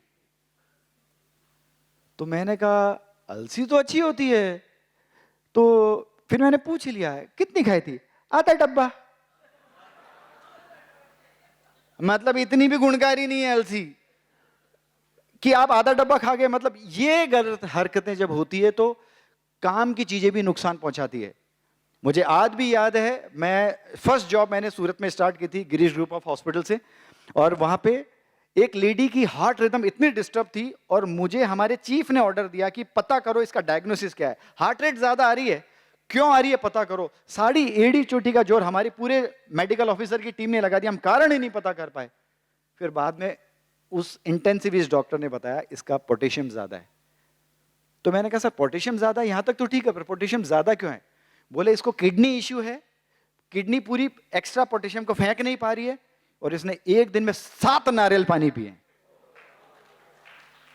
ये समझने वाली बातें हैं। किसी चीज में गुण है तो इतना थोड़ी ना खाएंगे। ये इसलिए हम बोलते हैं कि प्लीज आपके सामने इस मंच पर आके इस आवाज में बोलने के लिए 10 साल का एक्सपीरियंस तो मेडिकल कॉलेज वालों ने ले लिया, और उसके बाद 25 साल के बाद श्रीकांत जी ने अनुमति दी है, अब बोलो। उसके बाद हमें कोई साइड इफेक्ट की दृष्टि से गिनता, तब इट हर्ट्स, तब थोड़ा फील हो जाता है। एक भी बात आपको गलत नहीं बोलेंगे, प्रॉमिस करता हूं। इस मंच से जो भी बोल के जाऊंगा वो आपको दिल को छुए, आपका प्यार और आशीर्वाद मिले। इसी सिलसिले में मैंने एक बुक भी लिखी है, हेड टू टो, उसका एक मैं कवर पेज बाद में दूंगा, श्रीकांत जी के पास में है। एक डॉक्टर ने खुद नहीं बता दिया कि डॉक्टर से दूर रहने के 100 उपाय। Thank you so much Shrikant ji. तो आगे बढ़ते हैं, मेंटल हेल्थ पे अब बात कर लेते हैं, हमारा थर्ड टॉपिक। ये रही हमारी मेंटल हेल्थ। एक बार मेरी डॉटर को कुछ गैस्ट्रिक अपसेट हुआ, ये रियल स्टोरी है। तो मेरी वाइफ ने मुझे बोला कि आप पीहू को देखो, उसको कुछ तकलीफ है। तो ठीक है, थोड़ा उसे वॉमिटिंग जैसा लग रहा था, मैंने मेडिसिन दी, सुलाया। अब नींद उचक गई, कच्ची हो गई नींद, 3:30 बजे का टाइम था। तो जैसे ही मैंने कहा चलो मोबाइल चेक कर लेते हैं, तो मैंने क्या पाया श्रीकांत जी, कम से कम 55 मेरे मिलने वाले ऑनलाइन बैठे हुए थे 3:30 बजे। हमने खाने पीने नियमों की तो बैंड ही बजा के रखी हुई है। सोशल मीडिया का यूज करना कोई गलत नहीं है, पर इसका मिसयूज करना गलत है। मेरी एक कविता है जिसमें हमने नारी शक्तियों की गलतियों को कविताओं में ढाला है। कविता का शीर्षक है डॉक्टर साहब ठीक करेंगे डॉक्टर पाराशर। ये कविता का शीर्षक है, आपके लिए समर्पित करता हूं उसका एक छोटा सा बंद। एआई और मोबाइल ने कर दी चीजें इजी, एआई और मोबाइल ने कर दी चीजें इजी, पर कुछ लोग तो हरदम रहते बिना काम के बिजी। पर पहली डिमांड मां से ही करता बच्चा, मम्मी मैं तो बोर हो गया आओ लूडो खेलें। पर हमारी मम्मी कौन सी फ्री है इंडिया में आजकल? Priority change. मम्मी मैं तो बोर हो गया आओ लूडो खेलें। बेटा मैं तो फोन पे बिजी हूं, तो अपना मोबाइल ले ले। घंटों मोबाइल पर बैठकर सबकी लाइफ हो गई शिफ्ट। सूजी आंखें, टेढ़ी गर्दन, मोटा पेट, ये मोबाइल के गिफ्ट। मम्मी सर बहुत दुख रहा, मम्मी सर बहुत दुख रहा। अब आएंगे साइड इफेक्ट, 6-6 घंटे बैठेगा। आपकी नॉलेज के लिए स्क्रीन टाइम, नहीं इको रहने दीजिए, आपकी नॉलेज के लिए स्क्रीन टाइम 7 घंटे हो चुका है। लेटेस्ट अपडेट है ये, 7 घंटे तक आप लोग मोबाइल पे रहते हैं। Latest update. घंटों मोबाइल पर बैठकर सबकी लाइफ हो गई शिफ्ट। सूजी आंखें, टेढ़ी गर्दन, मोटा पेट, ये मोबाइल के गिफ्ट। मम्मी सर बहुत दुख रहा, कर दो मालिश सर पर। बेटा तू चिंता मत कर, ठीक करेंगे डॉक्टर पाराशर। ट्रीटमेंट पे जाने से पहले उसके कारण पे तो जाइए। आपने बच्चे को कच्ची उम्र में क्या दिया है वो आपको भी नहीं पता। आपको देना था एक मोती, आपको एक फिश की वैरायटी उसे दिखानी थी कि ये फिश बहुत अच्छी होती है, पर आपने तो समुद्र में गोता लगवा दिया। पहले मोबाइल देते हैं आप और छुड़वाएं हम। पहले मैगी खिलाते हो आप और कॉन्स्टिपेशन ठीक करे हम। बताइए गलती हो रही है कि नहीं हो रही है? ये सवाल फिर बता रहा हूं आपको, मत पूछा करिए घरों में बेटा क्या खाएगा, बैंड बजाएगा आपकी फिर वो। आगे तक जो घर में है सब खाएगा। खाना हो गया, पानी हो गया, मेंटल हेल्थ पे बात कर लेते हैं। मेंटल हेल्थ पे मोबाइल का बहुत बड़ा रोल है। मेंटल हेल्थ को आपको यदि सही रखना है, पहले तो हम दिमाग को उत्तेजित करते हैं। अब आपके साथ किस तरीके से सोशल मीडिया खेल रहा है अब वो समझिए। गौर करके देखिए, एक व्यक्ति पहले ग्रेजुएशन करता है, पोस्ट ग्रेजुएशन करता है, पीएचडी करता है, फिर उसे कोई जॉब ऑफर होती है, वो गवर्नमेंट में जाता है, प्राइवेट में, आपकी फर्म्स में, इंडस्ट्रीज में आता है, फिर आप उसे एक सैलरीड एम्प्लॉय बनाते हैं, उसको एक जिम्मेदारी देते हैं। 199, 299 के कोर्स में बोल रहे हैं 7 फिगर 8 फिगर कमा के दे देंगे। ये कौन सी फिल्मी बातें हैं? और लोग, आप यकीन कर रहे हैं कि यानी 299 रुपए का कोर्स वो इंस्टाग्राम पे रिलीज कर रहा है और उस 299 रुपए के कोर्स से आप लाखों रुपए कमा लेंगे। तू कमा ले। पर वो रीलें मिलियंस ऑफ व्यूज पे क्यों जाती है? क्योंकि वो फैंटेसी वर्ल्ड है। वो आपके इमोशंस के साथ खेलते हैं, वो आपको एक बोतल में उतार रहे हैं। मैं इन्हें आज के दौर में मेंटोर माफिया बोलता हूं। इन्हें पता है कि आपके इमोशंस के साथ कैसे खेलना है। ये ऐप बनाने वाले, इनको पता है कि आर्टिफिशियल इंटेलिजेंस का आपके साथ कैसे यूज करना है। आज यदि सपोज फर्ज करिए मुझे क्रिकेट में कोई इंटरेस्ट नहीं है, एग्जाम्पल, ये एग्जाम्पल है, मुझे तो बहुत इंटरेस्ट है, पर मैं एग्जाम्पल से समझाने की कोशिश कर रहा हूं। मुझे क्रिकेट में कोई इंटरेस्ट नहीं है और सोसाइटी में टूर्नामेंट चल रहा है, तो यदि वहां पे शोर भी होगा ना तो मुझे फर्क नहीं पड़ता, क्योंकि मुझे कोई इंटरेस्ट ही नहीं है। मैं अपने रूम में सोता रहूंगा, टीवी देखता रहूंगा, बुक पढ़ता रहूंगा, मेरा इंटरेस्ट ही नहीं है। यदि नीचे गरबा हो रहा और यदि मेरा इंटरेस्ट नहीं तो मुझे कितना भी धम धमाधम बजे, मुझे फर्क ही नहीं पड़ता। पर फर्क कब पड़ता है? यदि मुझे इंटरेस्ट फुटबॉल के मैच में है और फुटबॉल का मैच यदि टीवी पे दिख रहा है तो फिर मेरी नींद उड़ेगी। जैसे ही 10-20 बार आप अपने रुचि के टॉपिक को यूट्यूब पे, इंस्टाग्राम पे देखते हैं, अब उसका नाम कुछ भी हो सकता है, आप सब अपने अपने गिरेबान में झांकिए, आपको सब पता है कि आप लोग क्या स्क्रॉल करते हैं। जैसे ही 10-20 बार स्क्रॉल किया और आर्टिफिशियल इंटेलिजेंस पकड़ के अब अगली बार वही रील, वही वीडियो और वही चीजें दिखाएगा, जिससे आपका दिमाग सोता हुआ उत्तेजित हो जाएगा। और जब ये उत्तेजित दिमाग होता है, फिर रात को जब हम इस तरीके से करते हैं तो फिर नींद नहीं आती है। फिर डॉक्टर आपके साहब आ जाते हैं सीन के अंदर। वो थोड़ी देर पहले बता के गए थे कि जब हम हमारे जो ब्रेन के जो न्यूरोट्रांसमीटर्स होते हैं, उनका जब यूज, प्रॉपर यूज हम नहीं करते हैं, तभी न्यूरोलॉजी के डिपार्टमेंट की जरूरत पड़ती है। ये बैलेंस में रहने चाहिए। और गलती पता क्या हो रही है, हम गैजेट्स को टाइम दे रहे हैं, हम परिवार को टाइम ही नहीं दे रहे। और यदि कोई सबसे कीमती चीज है जिससे आप ये चाहते हैं कि आपका वजूद आगे तक चले, आपके हिसाब से चले, खुशी खुशी चले, तो आपको बच्चों को गैजेट या सुविधाओं देने की जरूरत नहीं है। उसको समय दीजिए, उसके साथ बैठिए, उसके साथ बात करिए। आप ये यदि करते हैं तो ये मेंटल हेल्थ को कंप्लीट करने के लिए सबसे जरूरी है। आप भी मोबाइल पे बैठे हुए हैं, वो भी मोबाइल पे बैठा हुआ है, वो अपने तरीके से स्क्रॉल कर रहा है, आप अपने तरीके से स्क्रॉल कर रहे हो, कंक्लूजन कुछ हो ही नहीं रहा है। तो मेंटल हेल्थ पे ये बहुत जरूरी है कि अब समय आ गया है कि जैसे आप फास्टिंग करते हैं, अब डिजिटल फास्टिंग भी शुरू कर दीजिए। डिजिटल फास्टिंग का इनडायरेक्टली मतलब है, थैंक यू सो मच।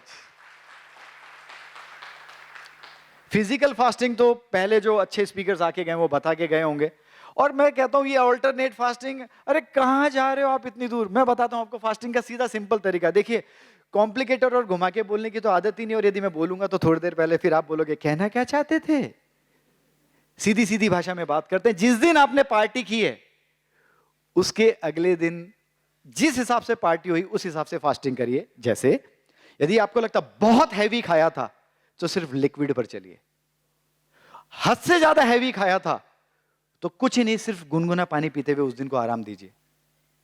यदि आपको लगा था नहीं बैलेंस खाया, पर खाया तो हैवी था, कल पिज्जा में चीज भी बहुत था, गाजर के हलवे में ड्राई फ्रूट भी बहुत था, तो अगले दिन एकाशना कर लीजिए।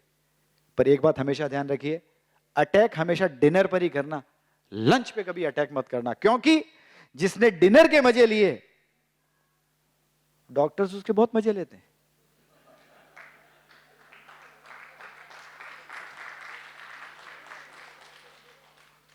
तो ये छोटी छोटी बातें आप समझते हुए आगे चलें। तो मेंटल हेल्थ पे अपनी बात हो गई, और अब एक इंपॉर्टेंट चीज है जो आप लोग मिस करते हैं अपनी डे टू डे लाइफ में। जब हम कुछ स्पोर्ट्स करते हैं, जब हम अपनी हॉबी को पूरा करते हैं, तो हमारी बॉडी प्लेजर हार्मोन्स रिलीज करती है। आप अपने टीनेज, जब वो मेल्स जिनके नए नए मूछें हो गई थी, उस वाली एज की बात कर रहा हूं, उस दिनों की वो बातें, वो गाने, वो पिक्चर, वो माहौल को एक बार याद तो करके देखिए। आपकी बॉडी में अलग फ्रेग्रेंस, अलग फ्लेवर, अलग याद ताजा हो जाएगी आपकी। गलती क्या हो गई कि इस भागा भागी के दौड़ में आप वो गाने भूल गए, वो मूवीज भूल गए, कुछ नया, कुछ अनूठा के चक्कर में आप वो ट्रेडिशनल चीजें भूल गए। यदि आप वो करेंगे तो आपका प्लेजर हार्मोन्स आपको मेंटली रिलैक्स करेंगे। मैं दावे के साथ बोलता हूं 100% आप में से इस समय कोई अपने कॉलेज टाइम, स्कूल टाइम का बैडमिंटन प्लेयर होगा, कोई टीटी प्लेयर होगा, कोई कविता लिखने वाला होगा, कोई गाने वाला होगा। अरे आपने शौक क्यों छोड़ दिए? जब हम शौक अपने पूरे नहीं करते हैं हमारा ब्रेन रिलैक्स ही नहीं होता है। जब हम बहुत ज्यादा पढ़ाई करते थे तब भी हमारे प्रोफेसर हमें ये कहते थे कि change the subject is rest.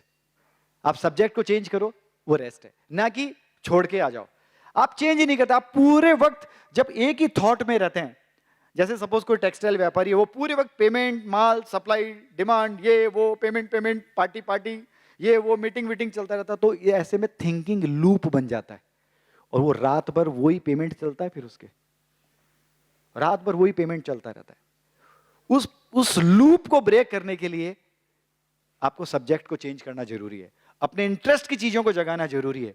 और मेंटल हेल्थ में यदि मुझे 2 चीजें सबसे अच्छी लगी जो बहुत पीस देती है, तो वो ये है, अपनी चॉइस का एक कोई ना कोई सेक्रीफाइस आप करिए। यदि आपको ऐसा लगता है कि वृद्धाश्रम में जाके बुजुर्गों के साथ खाना खिलाने में मुझे सुकून मिलता है, तो जाइए। आपको ऐसा लगता है मैं कुत्ते को बिस्किट खिलाऊं, मुझे अच्छा लगता है, तो खिलाइए। आपको ऐसा लगता है कि मैं वो छोटे गरीब बच्चे उनको कपड़े बांट के आऊं, तो जाइए। आप वो करिए। कोई एक फॉर्मूला यूनिवर्सल सब पे अप्लाई नहीं होता। आप वो करिए जो आपका मन करे।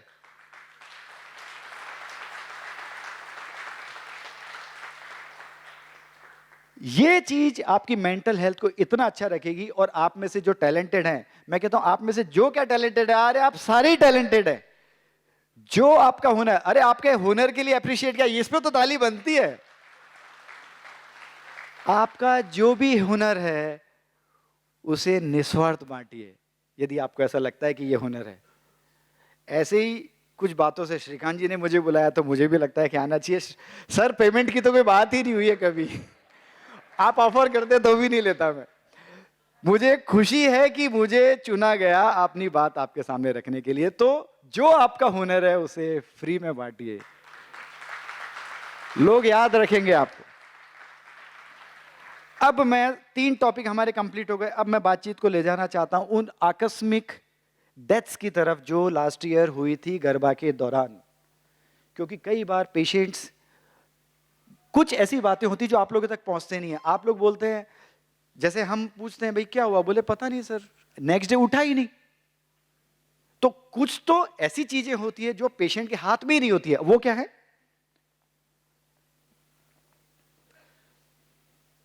मेंटल हेल्थ पे बात हो रही थी तो मैं आपको ये तो बताना ही भूल गया कि पैसा दिलाए गद्दा, पैसा दिलाए गद्दा, एसी कूलर फैन, जब भेजे में हो टेंशन तो कैसे मिलेगा चैन। दारू हटाए, दवा हटाए, चैन दिलाए जो, इनके बिना भी नींद दिलाए, वो है हेड टू टो। ये वो हैबिट्स हैं जिन पे मैंने ये बुक लिखी है। यदि आपको पसंद आया तो जरूर याद करिएगा। मेंटल हेल्थ पे बात हो गई। एक कंडीशन होती है ट्रिपल वेसल डिजीज। किसी में हार्ट की 2 से 3 नलियों में ब्लॉकेज होता है। और इसमें से यदि कोई सेलिब्रिटी का नेम यदि आपके सामने रखूं तो दैट इज सौरव गांगुली। उसको खुद को टीबीडी पता नहीं था। ओके, एक ये पता ही नहीं होती है। अब आप कहेंगे सर ये कैसे पता करें? तो उसका पता करने का एक सिंपल तरीका होता है। यदि आप एक्सरसाइज करते हैं तो पता चलेगा।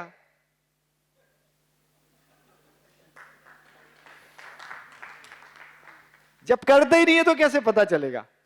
कभी कभी बड़े फनी इंसिडेंट होते हैं। एक बहुत ही बड़े घराने में शादी हो रही होती है, लेडी संगीत का माहौल जमा हुआ होता है, कोरियोग्राफर आता है। आजकल कोरियोग्राफर भी बड़े अच्छे वो मतलब काम और वो लेके आते हैं। वो बोलते हैं सर जो दूल्हा है उसको हम डांस करवाएंगे। Very good. तो बोलते उस दूल्हे को सिखाते हैं, वो आपको इस पर्टिकुलर स्टेप में फियांसी को उठाना है गोद में। तो उस वक्त यदि मैं मौजूद होता हूं तो मैं तुरंत उस कोरियोग्राफर को बोलता हूं एक्सक्यूज मी प्लीज इधर आइए। उस दूल्हे राजे से पूछो कभी आधा किलो की बाल्टी भी उठा के इधर उधर ट्रांसफर करिए क्या? फिर अतुल जी हमें कह रहे हैं कि नेक्स्ट में स्पाइन सर्जन हमने बहुत बढ़िया बुलाया है, वो स्पाइन की प्रॉब्लम को दूर करता है। पर वो स्पाइन की प्रॉब्लम की जड़ कहां है? वो तो उधर है। समझते हुए चलिए, यदि बॉडी को अचानक से कोई चैलेंज देंगे तो कभी भी वो स्वीकार नहीं करेगी। एक्सरसाइज पे भी बात टॉपिक आने वाला है, उसको मैं एलैबोरेट आपके सामने जरूर करूंगा। एक्सरसाइज का इसलिए शॉर्टकट नहीं है। ओके, एक होती है कोरोनरी आर्टरी डिजीज, एक होता है एन्यूरिज्म। एन्यूरिज्म का मतलब हमारी खून की नस में आउट पाउचिंग होती है। ये किसकी बॉडी में है ये किसी को पता नहीं होता। फिर जब आपके सामने आता कि सडन डेथ हो गई तो उसमें से एक रीजन ये भी होता है। ये 2 रीजन बहुत इंपॉर्टेंट होते हैं, पर ये किसी को पता नहीं होता। ये सिर्फ एक्सपर्ट्स जो अभी तक आके गए वो ही जांच करके बता सकते हैं। ये सीधे सडन डेथ करते हैं, मौका भी नहीं देंगे, एम्बुलेंस भी लेने तक नहीं आ सकती। ऐसे वाले रीजन हैं। ये ऐसा रीजन है जो हम खुद पैदा करते हैं। इसको बोलते हैं डीप वेन थ्रोम्बोसिस। हर वक्त बैठे रहना, हिलना ही नहीं, तो ब्लड गाढ़ा हो जाता है। तो जब वो थक्का बन जाता है उसे डीप वेन थ्रोम्बोसिस बोलते हैं। अब देखिए, इस हैबिट को मैंने एक कविता के माध्यम से रखने की कोशिश की है। जो पेशेंट्स अपनी हेल्थ पे ख्याल ना रखे तब कुछ मिसहैप हो जाता है। तो एक ऑब्जर्वेशन मैंने नोट किया समाज में। मैंने पूछा भाई क्या हुआ? तो बोलते हैं सर पता नहीं क्या हुआ, स्वभाव बहुत अच्छा था। मतलब हमारे हिंदुस्तान में जब कोई मर जाता है तो स्वभाव अच्छा हो जाता है उसका, जीते जी उसका कोई हालचाल ही नहीं पूछता। तो ये जो मिसहैप्स हैं इनको मैंने एक स्वास्थ्य रस के माध्यम से, कविता के माध्यम से आपके सामने रखने की कोशिश की है। और इसके बाद एक लास्ट टॉपिक ही बचेगा, फिर वाइंड अप करेंगे। इतनी अनुमति मिली थी मुझे टाइम की। यदि कविता आपको पसंद आए तो जब मैं बोलूं हमने पूछा क्या हुआ, तो आप जोर से बोलेंगे तो मुझे आपका प्यार और आशीर्वाद मिलेगा कि स्वभाव बहुत अच्छा था। तो एक रिहर्सल कर लेते हैं। हमने पूछा क्या हुआ, थोड़ा और जोर से, हमने पूछा क्या हुआ। ओके, अनहोनी के इन किस्सों को एक एक करके सुनाता हूं, अनहोनी के इन किस्सों को एक एक करके सुनाता हूं। आइए सबसे पहले आपको बीपी वाले पापा की कहानी सुनाता हूं। मेरे फर्स्ट कैरेक्टर का नाम है बीपी सिंह, वीपी सिंह नहीं है, बीपी सिंह, बद्री प्रसाद सिंह। कोई बद्री प्रसाद जी हो बुरा ना माने, आपके लिए नहीं है। बीपी चेक करवाते नहीं थे, डॉक्टर के पास जाते नहीं थे, मॉर्निंग वॉक में मन लगता नहीं था, नमकीन से मन छूटता नहीं था। ये वो गलतियां हैं जो बीपी वाले पेशेंट कर जाते हैं। बीपी चेक करवाते नहीं थे, डॉक्टर के पास जाते नहीं थे, मॉर्निंग वॉक में मन लगता नहीं था, नमकीन से मन छूटता नहीं था। पापा बीपी चेक करवा लो। अब बोला बेटा पापा बीपी चेक करवा लो, नहीं तो अनर्थ हो जाएगा। बेटा तू रहने दे, काम का वहम हो जाएगा। ये वहम की कहानी भी बड़ी जबरदस्त है हमारे यहां। एक बात बताइए, जब बिल्ली आती है तो कबूतर आंख बंद करता है, बिल्ली गई क्या? वो तो वही है। तो बेटा बोल रहा पापा बीपी चेक करवा लो, नहीं तो अनर्थ हो जाएगा। बेटा तू रहने दे, काम का वहम हो जाएगा। जैसे ब्लड प्रेशर बढ़ते ही सर चकराने लगता है, वैसे ही स्ट्रोक आने से पहले जबान लड़खड़ाने लगती है, जी घबराने लगता है। अब बेटा बोला चलो पापा आईएनएस में, श्रीकांत जी नोट करें, चलो पापा आईएनएस में, वहां प्रॉपर ट्रीटमेंट मिल जाएगा, सब अपने आप ठीक हो जाएगा, वहां काम का बिल बन जाएगा। फिर एक दिन वो उठे नहीं, फिर एक दिन वो उठे नहीं, पर बेटा कहता सच्चा था। हमने पूछा क्या हुआ, अरे जोर से, हमने पूछा क्या हुआ। ओके, अब अगला बंद मैं डायबिटीज को डेडिकेट करता हूं। अब बात करेंगे उस अंकल की। अब एक चाचा भतीजा का संवाद सुनिए। अब बात करेंगे उस अंकल की जो रॉयल और रंगीन थे। जबान बहुत मीठी थी पर मीठे के शौकीन थे। जबान बहुत मीठी थी, ये देखिए लापरवाहियां बता रहा हूं मैं पेशेंट की जो जाने अनजाने में होती है। जबान बहुत मीठी थी पर मीठे के शौकीन थे। अंकल थोड़ा कंट्रोल करो, अंकल थोड़ा कंट्रोल करो, नसें सूखेंगी तो क्या कर लेंगे। बेटा तू चिंता मत कर, गोली एक्स्ट्रा खा लेंगे। अब मैं बताता हूं डायबिटीज में क्या होता है। डायबिटीज में एक कंडीशन होती है डायबिटिक न्यूरोपैथी, जो मुझसे पहले जो एमिनेंट स्पीकर्स आके गए वो समझा के गए। इको रहने दीजिए, वो समझा के गए। डायबिटिक न्यूरोपैथी, जब नसें हमारी बड़े हुए शुगर की वजह से खराब हो जाती है, यकीन मानिए हार्ट अटैक भी आता है तो दर्द नहीं होता है। जब आप किसी धार्मिक प्रोग्राम के पदयात्रा में होते हैं, कोई खाटू श्याम जी की यात्रा में पैदल पैदल जा रहे होते हैं, तो पीछे से पड़ोसी बोलता है भाई जी पैर में खून आ रहा है। अच्छा, अरे पता ही नहीं चला, पता ही नहीं चलता है। नसें सूखती हैं, नसें खराब होती है। तो diabetes is a silent killer, उसके साथ खेलना बहुत गलत है। मैं कई बार बोलता हूं diabetes is not a disease, diabetes is a discipline. आप अनुशासन में रहे तो 70, 80, 90 तक कोई दिक्कत नहीं है, और यदि अनुशासन तोड़ा तो 35, 40 में भी 50 में भी हम फोटो लगते हुए देखते हैं। तो डायबिटीज को इतना हल्के में भी मत लीजिए। ये हल्कापन इतना भारी पड़ा है कि आज हम कैंसर में और डायबिटीज में वर्ल्ड की राजधानी हो गए। ताली मत बजाइएगा प्लीज, ये ताली बजाने वाली बात नहीं है। हम विश्व की राजधानी हैं इस समय कैंसर और डायबिटीज में, आप गूगल कर लीजिएगा। अभी भी चीजों को संजीदगी से लेना बहुत जरूरी है। मैं बस वही आपके सामने रखने आया हूं। अब बात करेंगे उन अंकल की जो रॉयल और रंगीन थे, जबान बहुत मीठी थी पर मीठे के शौकीन थे। अंकल थोड़ा कंट्रोल करो, नसें सूखेंगी तो क्या कर लेंगे। बेटा तू चिंता मत कर, गोली एक्स्ट्रा खा लेंगे। जैसे बड़े तूफान से पहले, जैसे बड़े तूफान से पहले एक सन्नाटा छाता है, वैसे डायबिटीज में अक्सर साइलेंट अटैक आता है। फिर एक दिन वो भी उठे नहीं, फिर एक दिन वो भी उठे नहीं, पर भतीजा कहता सच्चा था। हमने पूछा क्या हुआ। कविता का अगला बंद आईएनएस की टीम, जीवन उत्कर्ष परिषद की टीम और उन सभी बुजुर्गों को समर्पित करता हूं जो आपके परिवार में मौजूद हैं, जिनकी उम्र 70, 80, 90 के आजू बाजू है। आप में से जो लोग इस समय 60 और 75, 80 के बीच में हैं, उनसे मेरा नम्र निवेदन है, यदि सेवा करना एक कला है और आपकी उम्मीदों में है, जो कि है, क्योंकि हम एक बेटा बेटी भी पैदा करते हैं तो इसी उम्मीद के साथ करते हैं कि ये हमारा भविष्य में ख्याल रखेगा। यदि सेवा करना एक कला है तो सेवा करवाना भी एक कला है। इतनी लापरवाहियां मत करिए कि परिवार के सदस्य भी मारवाड़ी में यही बोले, बड़वा दे अपना कहीं कर लो। एक डॉक्टर से कुछ छिपा हुआ नहीं है। मैं आपको दावे के साथ बोलता हूं, ये बातें श्रीकांत जी और जीवन उत्कर्ष परिषद की टीमों तक नहीं आती होगी। हमें पेशेंट को पता है कि इस समय हमारे दादाजी क्रिटिकल हैं, उनको हॉस्पिटल की जरूरत है, पर फिर भी हमें फोर्स किया जाता है, सर आप आ जाओ ना। तो मैं उन्हें समझाता हूं, मैं क्या लेके आऊंगा? BP instrument, glucometer, pulse oximeter, stethoscope, यही चीजें लेके आऊंगा। क्या मैं ऑक्सीजन सिलेंडर लाऊंगा, ईसीजी मशीन लाऊंगा? पर आपके पापा क्रिटिकल हैं, आपके दादाजी क्रिटिकल हैं, हॉस्पिटल भागो।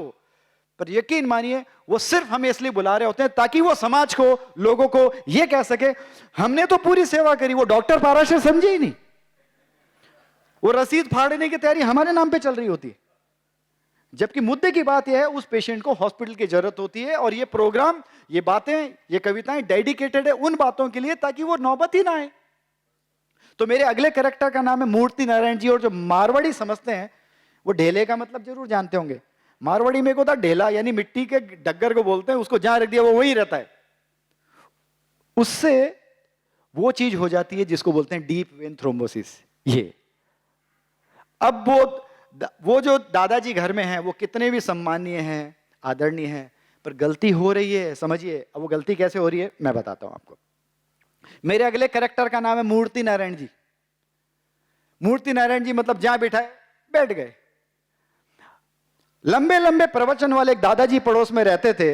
वजन कुछ 100 के आसपास ही था। देखिए कितने कैजुअली ले रहे हो आप, 100 नॉर्मली। अब बात करेंगे मूर्ति नारायण जी की। लंबे लंबे प्रवचन वाले एक दादाजी पड़ोस में रहते थे। वजन कुछ 100 के आसपास था, पर पूरे दिन एक ही पोज में रहते थे। आलस का ये आलम था, खाना भी बिस्तर पर खाते थे, थोड़ा भी हिलना ना पड़े, चैनल भी रामू से बदलवाते थे। जैसे बहता पानी शुद्ध और रुकने पर गंदा बन जाता है, वैसे रक्त यदि धीमे बहे तो गाढ़ा होके थक्का बन जाता है। फिर एक दिन वो भी हिले नहीं, फिर एक दिन वे भी हिले नहीं, पर प्रवचन उनका सच्चा था। हमने पूछा क्या हुआ? स्वभाव बहुत अच्छा था। अब ये जो अंतिम बंद है कविता का, ये तो डेडिकेटेड 100% न्यूरोलॉजी पे जाता है। मेरे अगले कैरेक्टर का नाम है समय शर्मा। अब ये समय शर्मा से पहले एक एक्टिविटी है छोटी सी, प्लीज। 10 सेकंड की एक्टिविटी, ज्यादा बड़ी नहीं।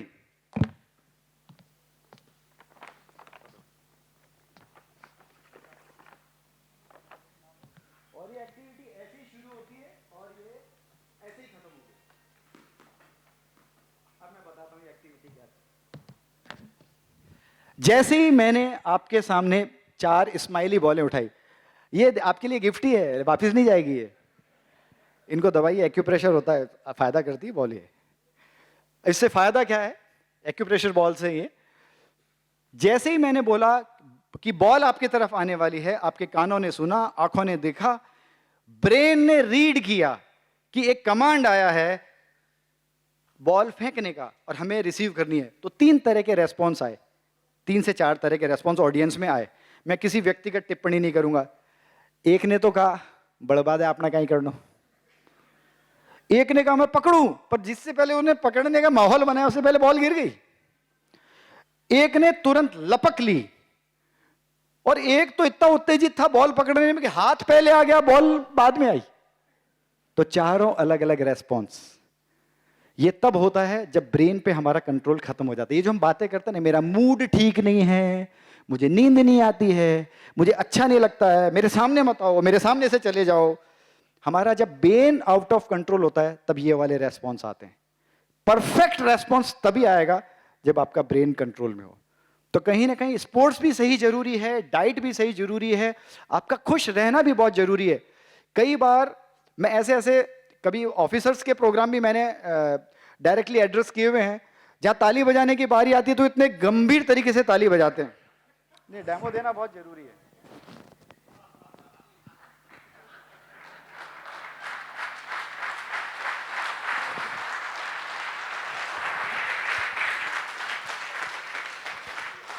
मतलब थोड़ा जोर से ताली क्या बजा देंगे, पैसे खर्च हो जाएंगे? अरे आपका स्पीकर और जोश में आ जाएगा, कुछ और अच्छा सुना के जाएगा आपको बाद में। पर वो इतना, उनको शुरू से ट्रेन किया जाता है, गंभीर रहना, गंभीर नहीं रहोगे तो इज्जत कम हो जाती है। अब ये भी कोई फंडा होगा, हमारे बड़े बुजुर्गों ने किसी को सिखा दिया, गंभीर रहने से इज्जत बनती है।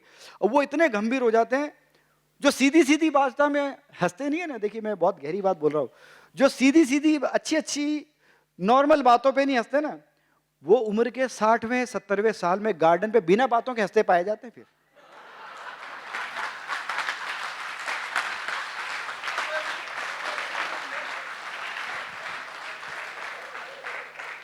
फिर उनको ट्रेन किया जाता है। उनके ट्रेनर है, सिटी में भी है, नाम नहीं लूंगा मैं, उनके ट्रेनर उनको बुलाते हैं, आइए हम आपको हंसना सिखाएंगे।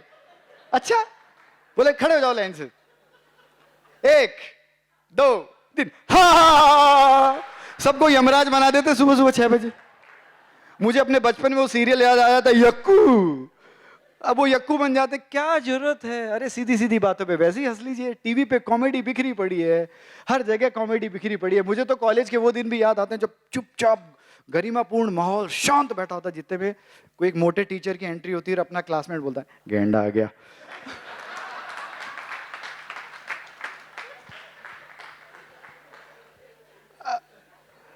एक वर्ड में हंसा दिया। बाकी तो 3 इडियट मूवी आपकी देखी हुई है, हंसी तो हर जगह लाफ्टर पड़ा हुआ है। पैसा और हंसी, मैं फिर से कोरिलेट करके दे रहा हूं, पैसा और हंसी बिखरा पड़ा है, उठाने वाला चाहिए।